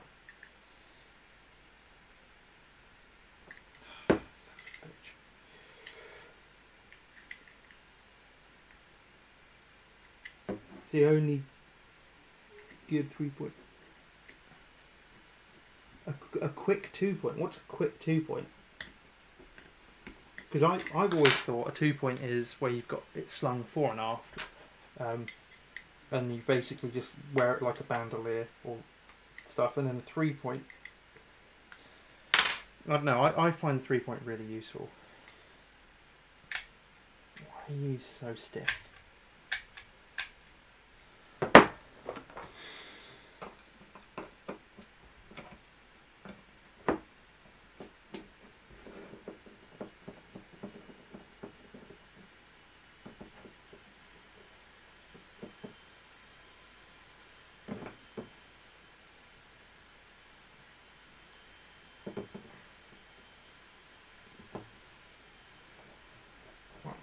Give me 2 ticks and then we'll get on to the same stuff.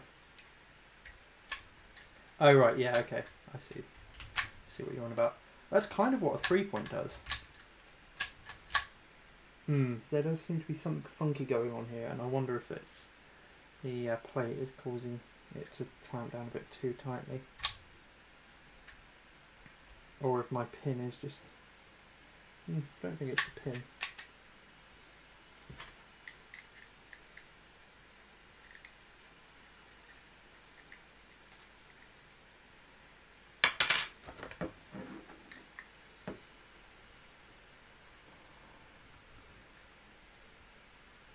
This is going to end badly, and I'm just going to tap this in the vise.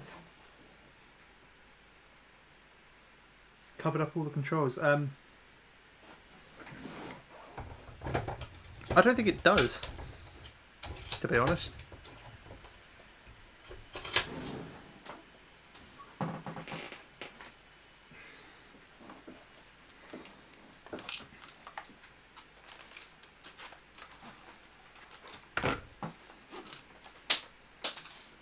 What the hell? Interesting. I've just gained a bolt, fell out the army armament that I've never used. So I've got the army armament here. Let me just move the toolboxes so I've got a bit of room to show you. Actually, maybe I should do the show of it on here. Yeah, I've still got the clips loaded up from the old live stream. So, L85, something over here. This is our sling. Mounts at the front, mounts at the rear. So in this current configuration, it is in 2 point mode. So you can wear it like a standard 2 point sling. This is quite loose because I've had it set in storage mode. And it sits there quite happily. And you can run it like this, carry it around for long periods of time. Let's turn the camera.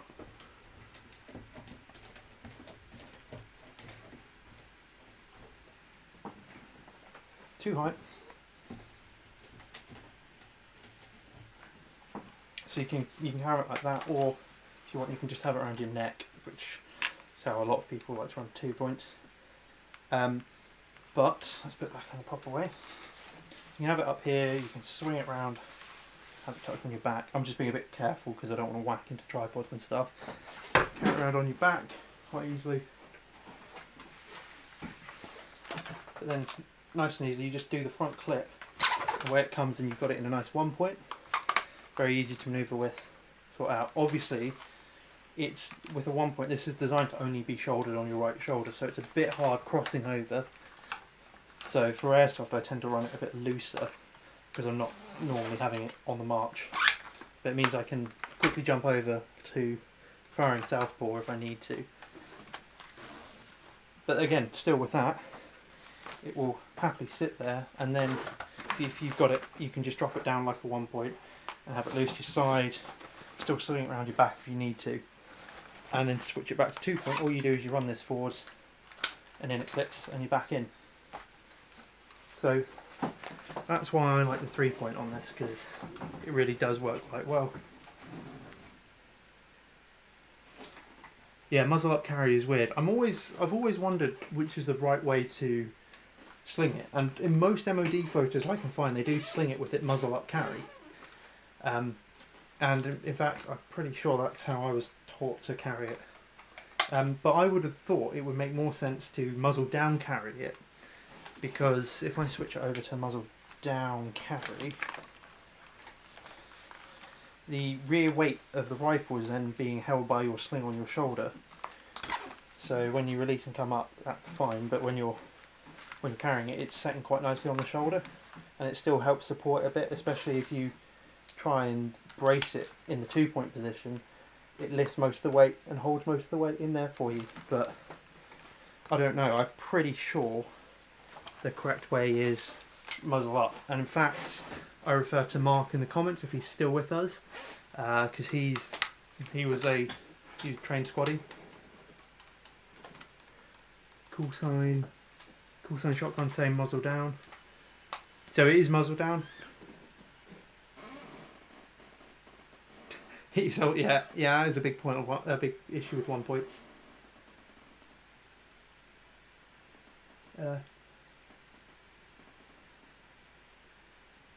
Always used to carry muzzle down. Okay, right, no, I might be wrong. I was, yeah, because I've seen a lot of people run it muzzle up, and I've always thought it was muzzle down. But then the photos, so I went looking, and the photos I could find made it look like the sling was coming up over their left shoulder, which would make it muzzle up. Yeah, no, you're right there. Muzzle up is a bit of a danger, bit of a risk. Though, yeah. So, but still, the same difference applies. You can still sling it over. It does either way you do it. If you then sling it onto your back, if you're carrying it muzzle down, it's then muzzle up. Right, let's move you back down to the sitting chatting position. And then we'll switch to table cam.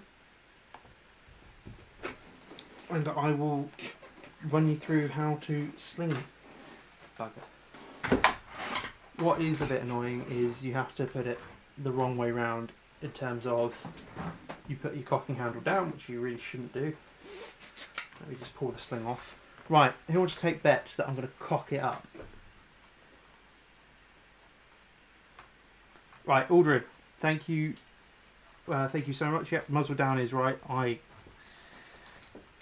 misremembered it. Muzzle down, yeah, right hand, left hand free, obviously. Cool.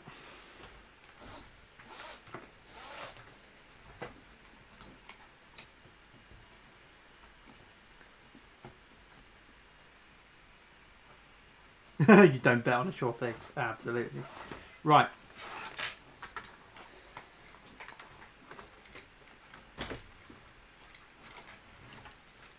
I do have a proper sling somewhere. Not sure where I put it, because this one is a Miltech clone. So, the 3 point sling is made up of 2 parts, fastened with a clip. And you've got one that's got your eyelet on, and then you've got one tail that's got a single feed and a long tail on. So we make sure they're clipped together so that your eyelet faces up like so. And then you start off by taking your feed with the single eyelet and feed it through the front. Let's move the camera out of the way, the light out of the way, the charm. You feed it from the front through the front sling loop with the singular eyelet facing up, and then put it all the way through. And pull that through like so. So that's now on there. You then run the sling back through both the single eyelet here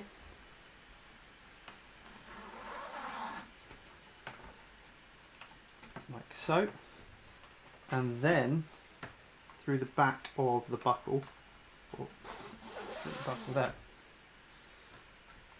This part then runs along the rifle all the way to the back sling loop, rear sling loop, and through the rear sling loop.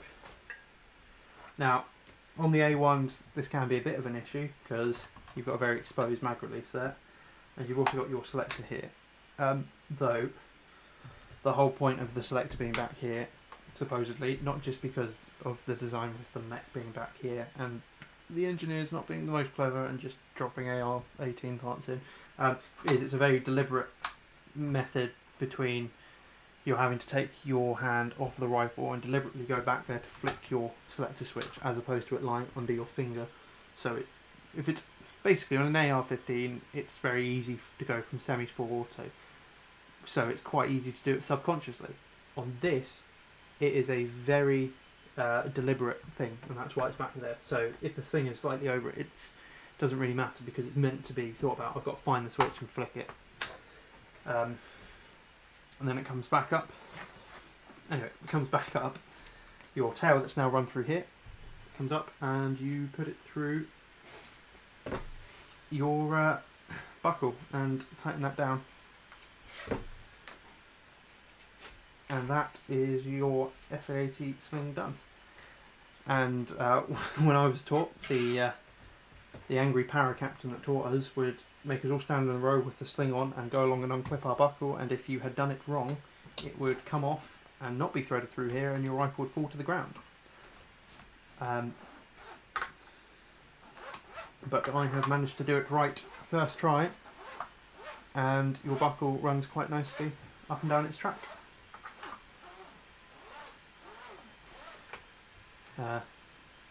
Which is very useful. Also, I have tried to do it before. If you are running two guns and you want to sling this on your back, you can loosen the strap quite a long way off and then effectively run it like a backpack, one over each shoulder, and have the rifle mounted vertically up your back, which is just a little thought.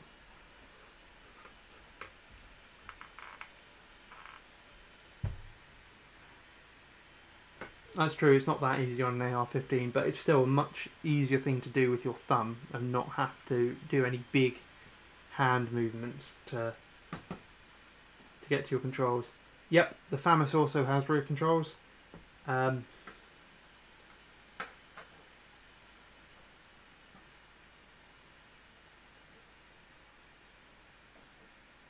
that's true. Yeah, if it's a very very forced selector, or at least this is the reasoning given for the designers as to why it's back here, which we know is bollocks because various different prototypes like the XL, I think some of the XL60s and 70s had different selector options and had them up here.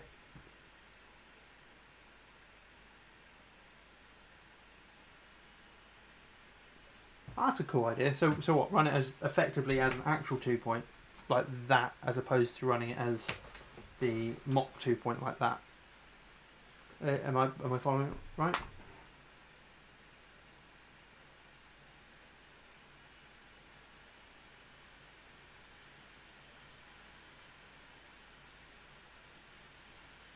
Yeah, it's because the engineers were shite. Well, I don't know if they were shite or if one person had the idea and then I was higher up and managed to force through that they did it their way.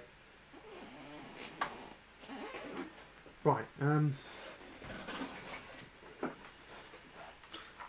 guess back to the cock-up at hand, which seems to have wandered off.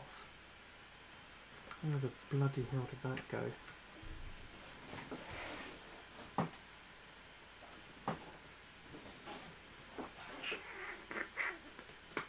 Can anyone see the upper with the spring and the compression parts?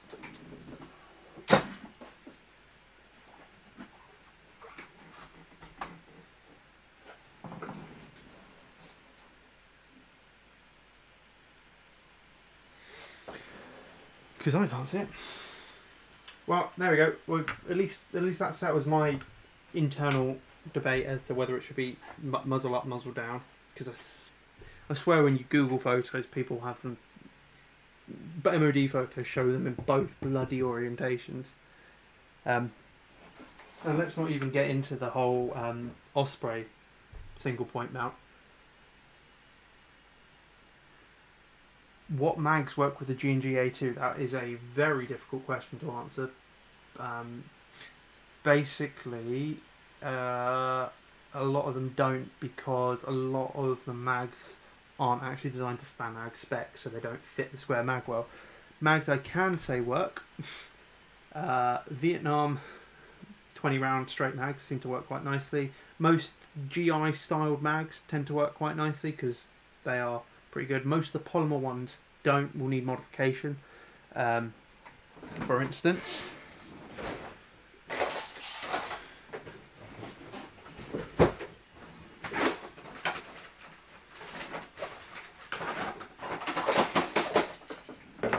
the G&G 120 round spring polymer ones needed a bit of modification to get them to work nicely. What did I do? The simplest one is cut a chamfer into the top to help the mag get in a bit.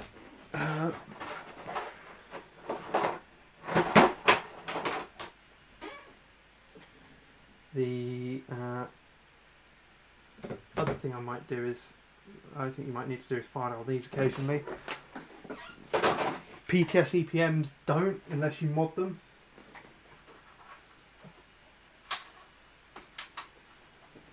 These are Battle Axe enhanced PMags, very similar to the PTS EPMs, although the internals seem to be some sort of inspiration from KWA internals. They normally have a straight ledge there, don't work too well with Magwell, but you can sand and file those down and then they work a treat. That's like £6 mag with the 2 minutes of work, and I have a very nice looking polymer mag. That feeds in those quite nicely. Other than that, I can't really say. Most polymer mags you expect to have to do some form of mod to get to work quite nicely.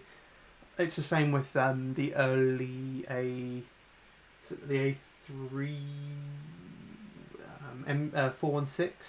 They have the square magwells, and then they changed it over on the later versions to the diagonal, well not diagonal cut, but the slanted magwell. Same issues, but straight edge don't particularly play nicely with all mags. But these ones work a treat and look so funny in them because they're so small and a very big magwell. I'm going crazy, guys. I can't see where I put the upper of the gearbox that I was infuriated with.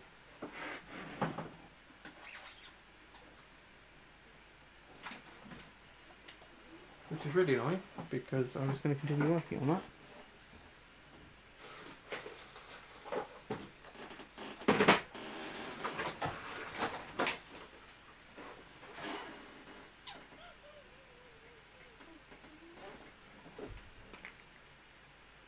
Yeah, early 416 is the same. Thank you, Tom. But yeah, if you want to go for the modern British loadout, like as in with they call them E-mags. Which 20 rounder is this? I picked this up from Super 5s. It is the newer Pro ones, but they showed it as being not a high cap, but this is a high cap. So I'm probably just going to have to 3D print a mid cap internal for this at some point. I think Mag and King Arms are the only people I can see that make non-high cap versions of these. Oh, and Tokimuru. What do these feed well? I honestly haven't tried too much with them. That might be worth a test in a bit once I get the gun back together and working, and once I find the compression parts, which I don't know how, but I managed to misplace in the last 5 minutes.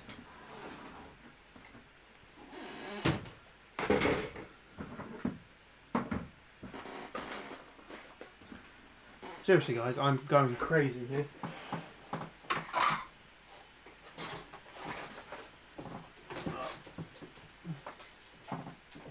Right, I'm looking. Also, this is why my tech work takes so long. I literally spend 20% of my time putting something somewhere, forgetting where I put it, and then looking for it for the next hour.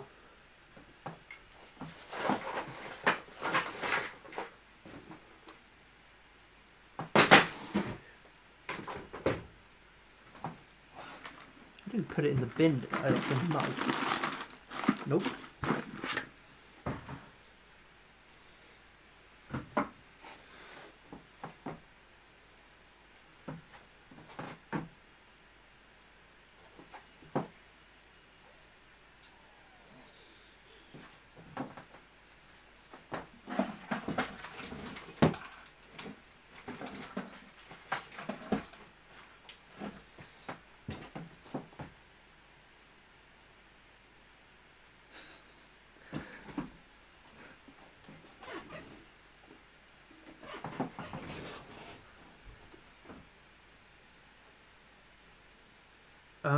Long follower short mag. I think there's that polymer mag that's supposedly the same sort of size as a 20 rounder that might have the long follower on it.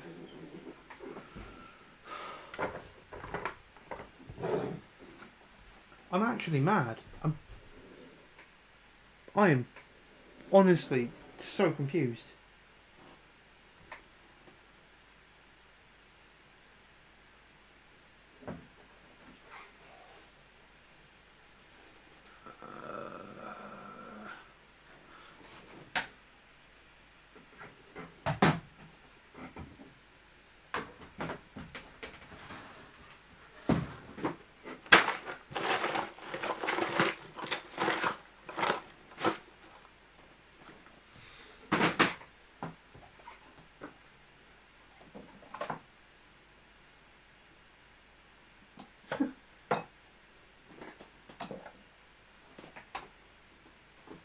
I honestly don't know what to say to this. Has anyone seen it? Can anyone see it anywhere? I'm going to switch to table cam. Is it just me being absolutely blind? Can anyone see the compression part for the gun that I was just fondling not more than 5 minutes ago?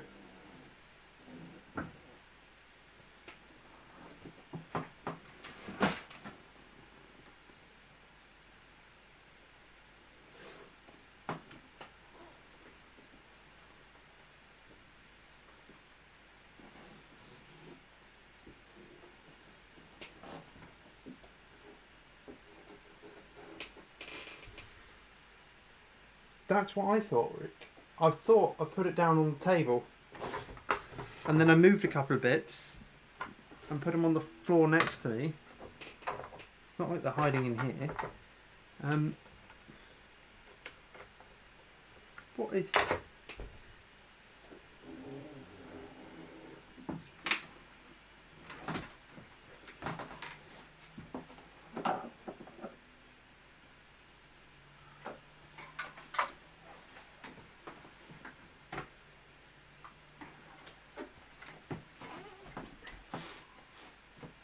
Not there, not there.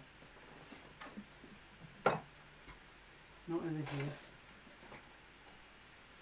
Can we go on those shelves? I realise I am just muttering off camera. and I apologise. This stream is just one cock up after another, isn't it? Check my pockets. It's pretty big for pockets. Ow.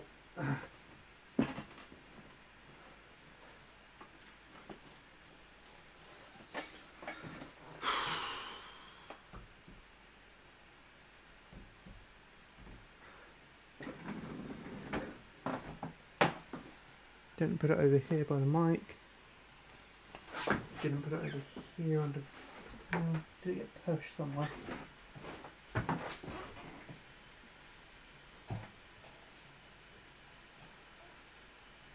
I'm surprised 12 of you are sitting here watching me just lose my sanity, searching my room for a part that I literally had out on the table, and as far as I'm aware, haven't touched.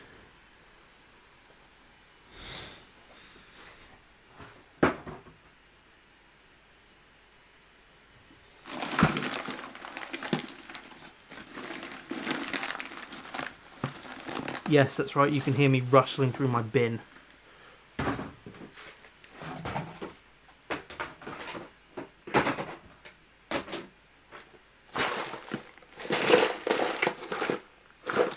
I'm actually mad. I'm going insane. This fence is... Oh, I keep hitting the wrong buttons. Sorry, Tom, I just splashed up your face.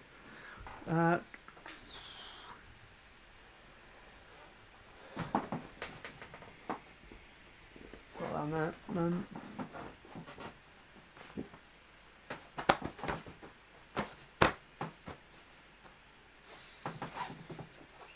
it's not hiding back here.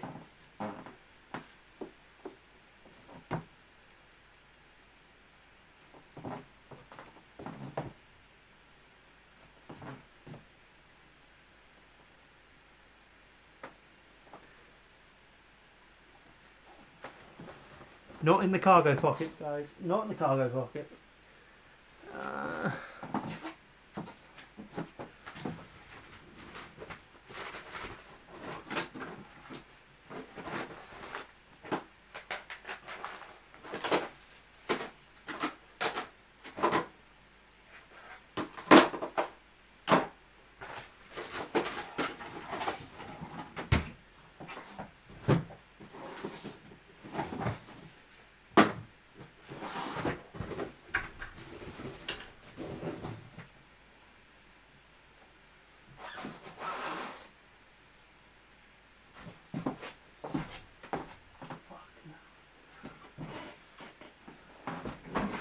So anyway, let me tell you about this great new gun that doesn't actually need any compression parts to work.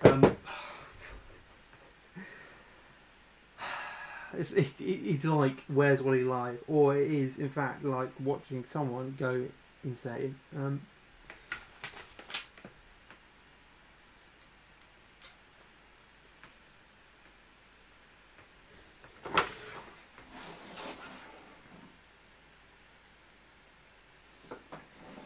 Oh, one of you've gone.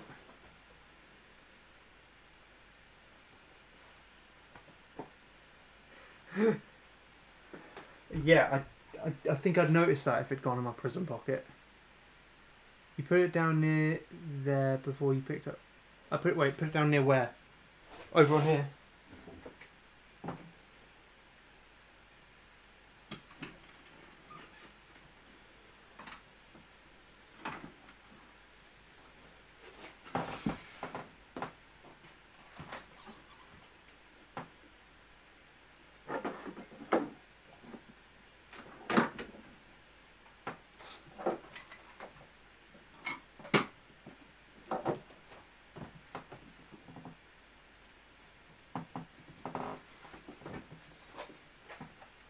Vice! Oh my god. It's in the vice.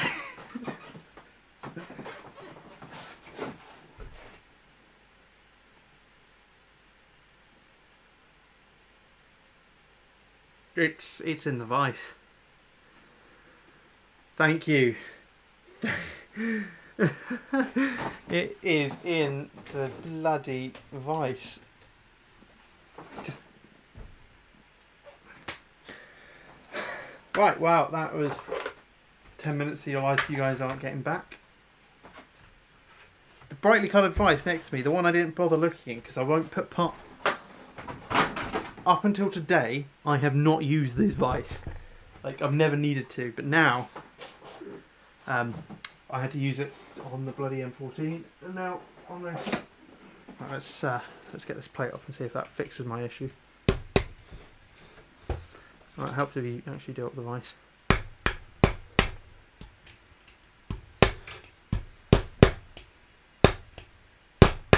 Yes, this is a hammer.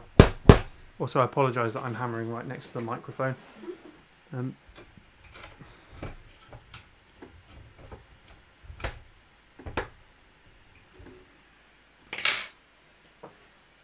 Where's my better wacky tool? Oh, that was it.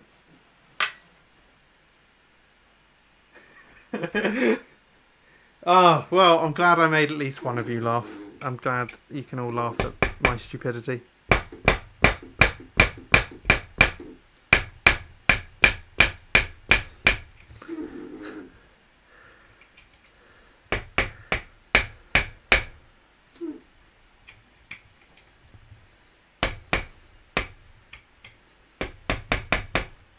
But yeah, welcome to my life. I do this all the time. I put something down and then I can just never bloody find it again.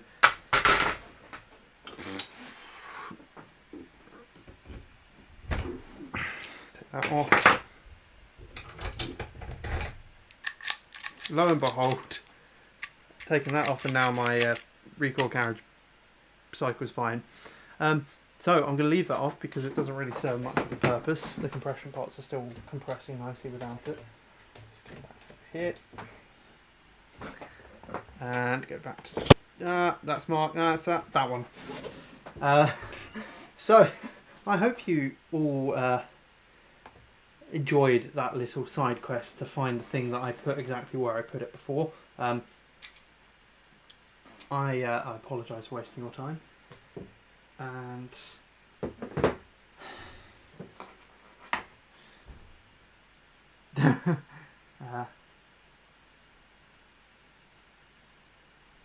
it's true. I've also Alice and I misplaced the TV. No, not the TV remote. The sound bar remote, and spent 2 months trying to find it, only for my parents to come and sit down on the sofa and go, "Oh, what's this remote for?" and pick up the remote that we couldn't somehow find.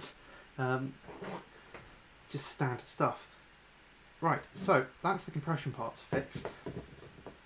I'm not going to bother opening the gearbox up today, though I am going to cycle the gears until they're at the right point. I'll use a 7.4, it tends to be slow enough to stop on the right point without springs.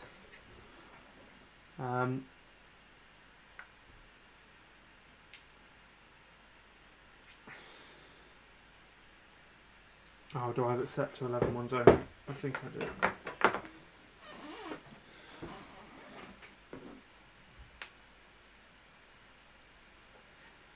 Oh, well, at least you watched a good show.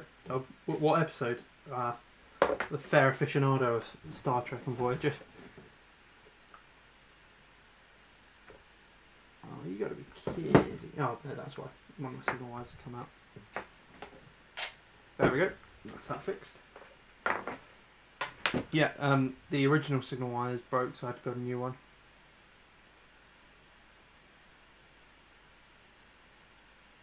Is the blink of the eye the one where they get trapped on the planet, where the time on the planet is like, every minute is, every second is a day on the planet, and they watch the entire civilization grow before them?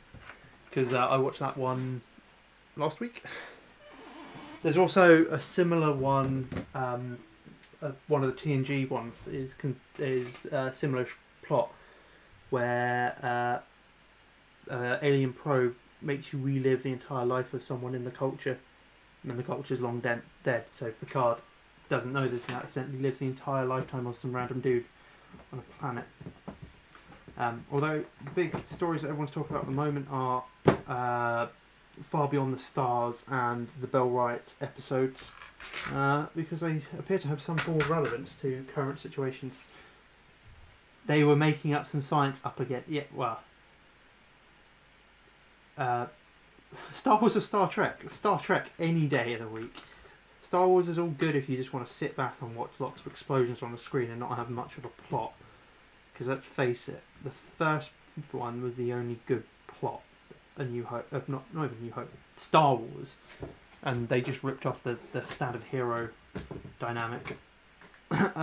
Star Trek is where it's at if you actually want some sci-fi, and if you, yeah, it's much better. Yeah, that's it. It's in a blink of an eye for him, but he basically gets downloaded with an entire lifetime of memories from a planet, and it feels like he lived them. There's also a similar one which was not about spreading the knowledge of this long dead civilization, but was a punishment, and it was given to O'Brien in DS9, and he had to live out 40 years or something in isolation. Recently finished Enterprise. Ooh, that's a contentious one. A lot of people don't like Enterprise. But I quite enjoyed it as a kid. I know it's not as fleshed out as others, but I quite like the idea that it was much closer to modern day tech than it is the future. The Expanse, I haven't tried it, but I've heard good things about it. And they use Airsoft stuff for a lot of their base guns.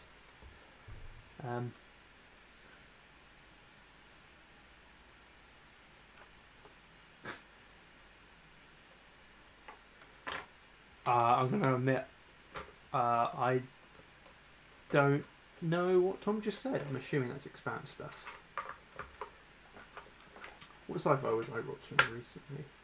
I binge watched Space Force. A lot of people don't like it, but I think it's very, very dry. It's very dry style of humour, and I think if you've ever worked for the government, it's hits home. Watch TNG, then Voyager, then DS9, then Enterprise, then Picard. You not watch Disco?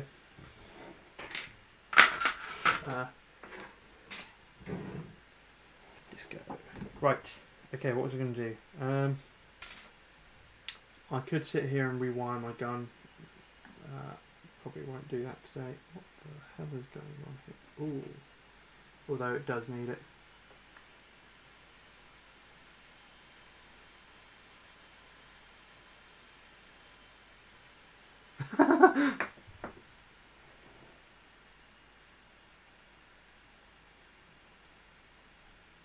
I'll have to, that's a good recommendation, I'll have to dig that out and have a look. Yeah, I think season 2 of Disco gets a lot better. I quite like the guy who played Pike in it, and they've commissioned a series called Strange New Worlds, which is set on the Enterprise during Pike's time, so before TOS, which is good. That should be interesting. Right, so I've got people still here. I can either get the soldering line out and make a new wire harness for this, which is fairly basic, and in fact I have half a wiring harness somewhere that I can probably just reuse, or I can take this. Well, actually, I'm not going to flat hop this now because I don't have a flat hop nub ready to go. I need to 3D print one, but I can take this apart and re-grease this and make sure that the air seal on this is pretty good. Trying to think what else there was to do.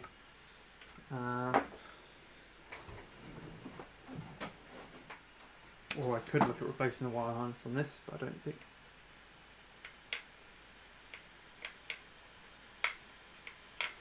Right, you want me to do the wiring? Okay, we'll do the wiring. I'll flat hop it another day. So, let's get cracking with the wire harness on this. Yeah, no, tell me the truth. Everyone did see Disco and go, oh, I like Pike, he's good, can we just have a series about him? I don't know. I feel like they spent too much time on Disco focusing on uh, Berman, and they need to. I think a lot of people want it to be a lot more ensemble, and I don't know. I'm hoping that they don't just do a series arc plot. Like, I think that for me, my favourite style of Trek was probably DS9, later half the series, where they had an overarching plot, but then still had room to have one-offs and fun little episodes. Whereas I feel like DS9, they're just trying to go one big long series arc, and it's all dark and mysterious. Whereas really, I think they got it right in the first series, where they had like the Harry Mudd episode and all that sort of stuff. But then again, I felt the second series felt a bit more like original Trek. I mean, I know everyone's going, "Oh, I want original Trek," but we need to be expanding the Trek. But you know, everyone will complain about everything, no matter what. So you're damned if you do, you're damned if you don't, really. Put these off. Pull the motor cage off. And we'll pull that off because that's what I'm doing. So these wires are fine, but they're a bit chunky for what I need. Oh yeah, that I was reading about that recently. Apparently, it was because Rick Berman was a massive sexist and kept basically just harassed. What was her name?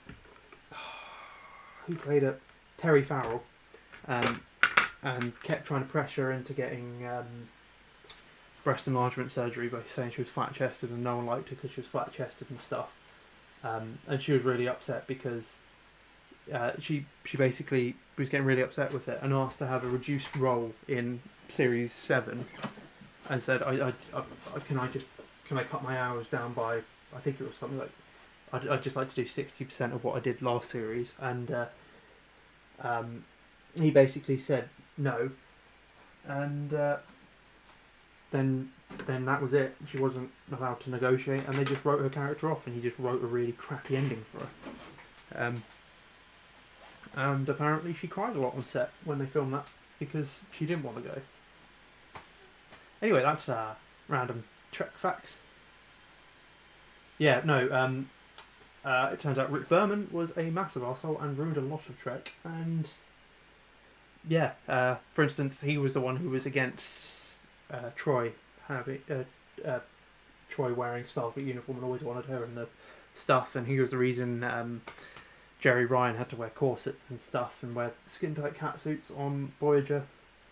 And basically, he was the reason why Kate Mulgrew was so venomous against Jerry Ryan, because she was wrongly taking her anger of basically her being brought in as a sex icon, as opposed to just another female member of the cast, out on Jerry Ryan, as opposed to Rick Berman, despite the fact that I think Seven story arc was one of the best in Star Trek. Anyway, hey ho.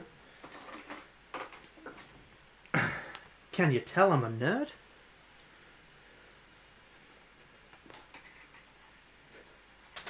And our viewer numbers are dropping. I'm assuming everyone's going, oh, what is this nerd shit he's talking? Right, I've got some wires. I've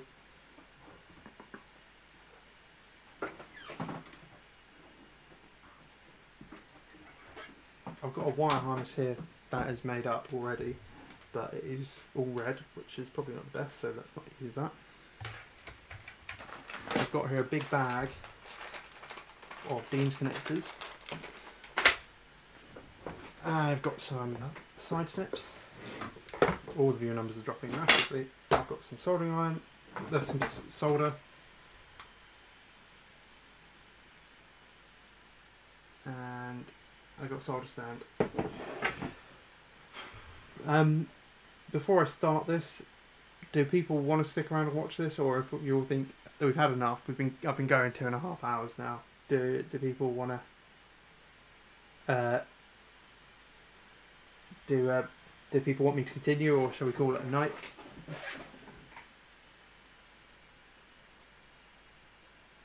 That is true. I am wearing a Star Wars t-shirt. I keep getting bought Star Wars merchandise. Like, I think Star Wars is cool, about Star Trek any day of the week. Hence why I have a giant display, like LCAR's display image of the Enterprise D up in my living room, and the other one has a Stargate on it. Yeah, I'm a massive nerd. There is some more stuff I want to do, so I think this is enough for tonight. I'm getting quite hot. It's quite hot in here, so. Oh, it's 50-50. How about I do another stream in the middle of the week at some point when I have some spare time, and I can do the wiring in this, and I can do flat hopping this, and I can actually, publicise it beforehand and get some more views, and we can have a nice little chat. How does that sound? I think that's quite a nice idea. Plus, I'm getting pretty tired, and I'll probably just mess it up anyway. So, I think we'll call it here. Before we go, does anyone have any? To take off all my clothes. Maybe I do need to get out the Star Wars brandy. While I'm slating. Well, not slating. Star Wars has a place. Star Trek has a better place, in my opinion.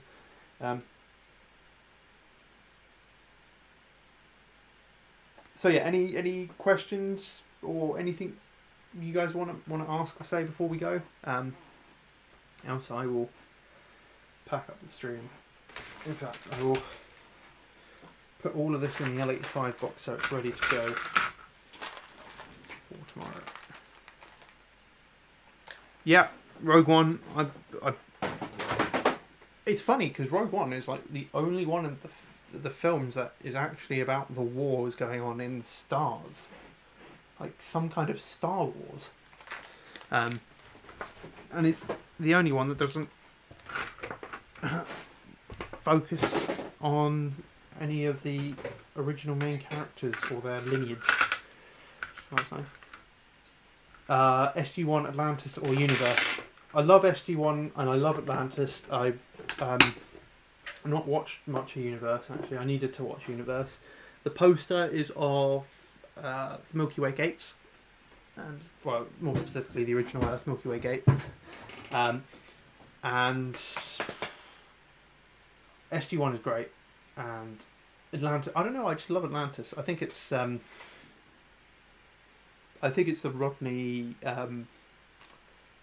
Shepard interactions that I find pretty good, and also I love all the ships that they have in it by the time of Atlantis. I need to go back and watch the Universe. Unfortunately, I started watching it on Netflix and then they took it off 2 years ago, and I never watched the rest of it. So hopefully a streaming service picks up Stargate. My question back to you is SG-1 loadout with MP5 or P90 loadout? Or the alternative correct loadout? That is the question.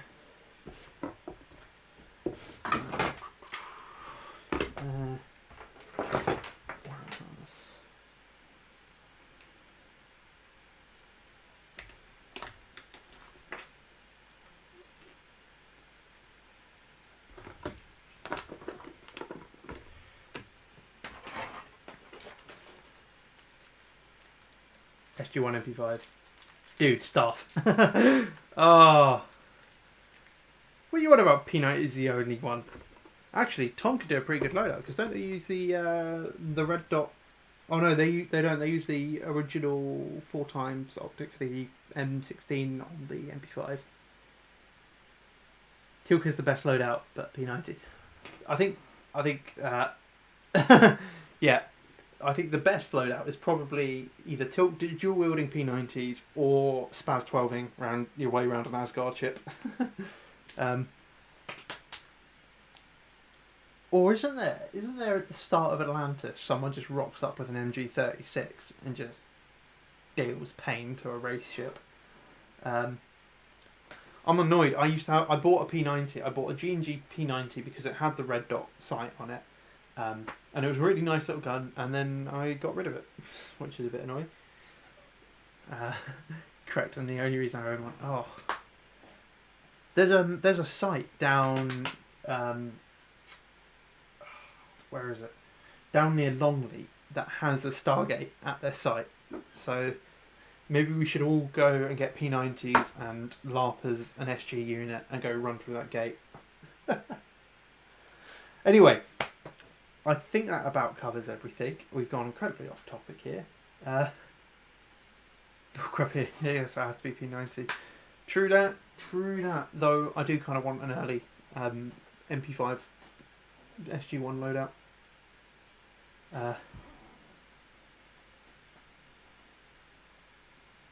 Let's do it. I think we should do it. I think we should get an SG team together.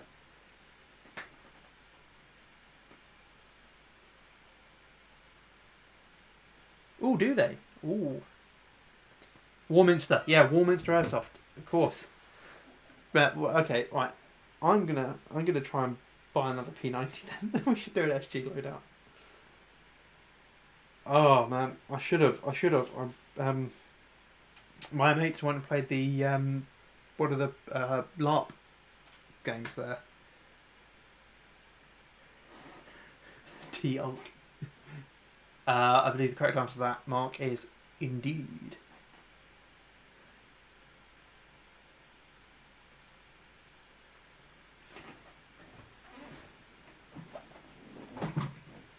I need to get a collapsible stock, and then I've pretty much got the SG loadout ready. Do it. Buy more guns. Get a P90 or get an MP5. Or if someone wants to build the Carter Special, I'd be down to see that.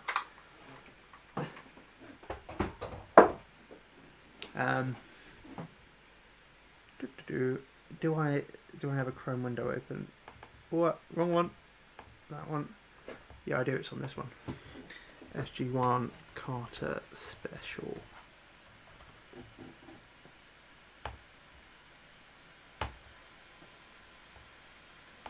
How about one of those? Who wants to build us one of these?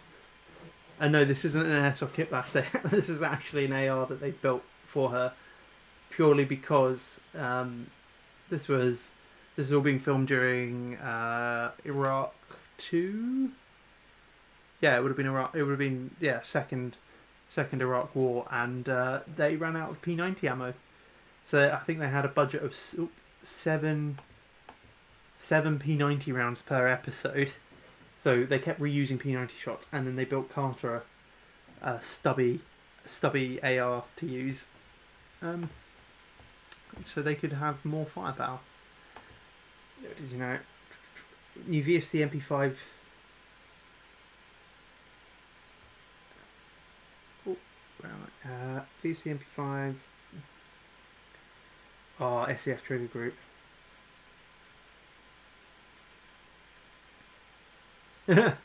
Oh dear. I think I'm not 100% sure. Isn't In Range TV getting a stock design built like that in their current What Would Stoner Do project? I think the only way you'd be able to do it on FDM would be 2-part clamshell. But yeah. SCF trigger group. I've got a broken Classic Army MP5 sitting over there with an SCF trigger group, and I'm going to try and fit it to the G&G MP5. Though I don't know if I'm going to keep this for much longer, or if I should build that up and give it away at some point. What do you guys think? It's a hole lower. Yeah. So. Let's see if I can find it again. It's on this screen.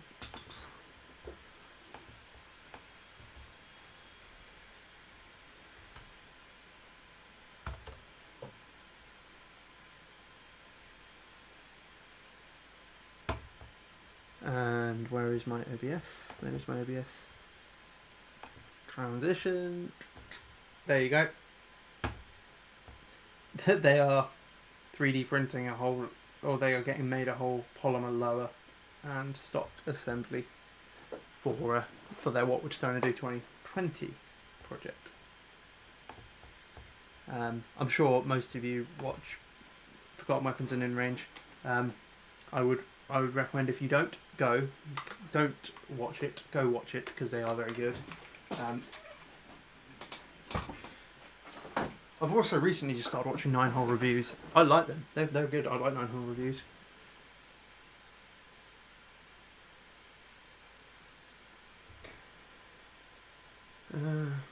Is it?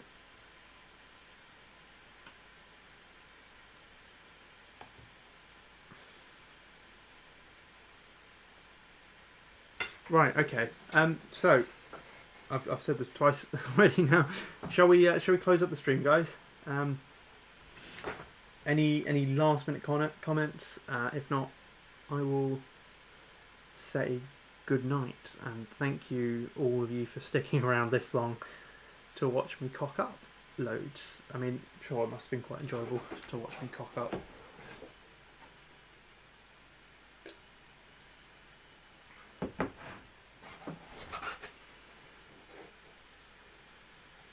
Yeah, I think it is a pistol grip stock combo as opposed to a one piece. Right, and on that note, I will say thank you all very much for watching. Have a good evening. Go get some sleep, and hopefully we'll be back, maybe even tomorrow night, to do the wiring and the hop-up. So, on that bombshell, thank you very much for joining us, and good night.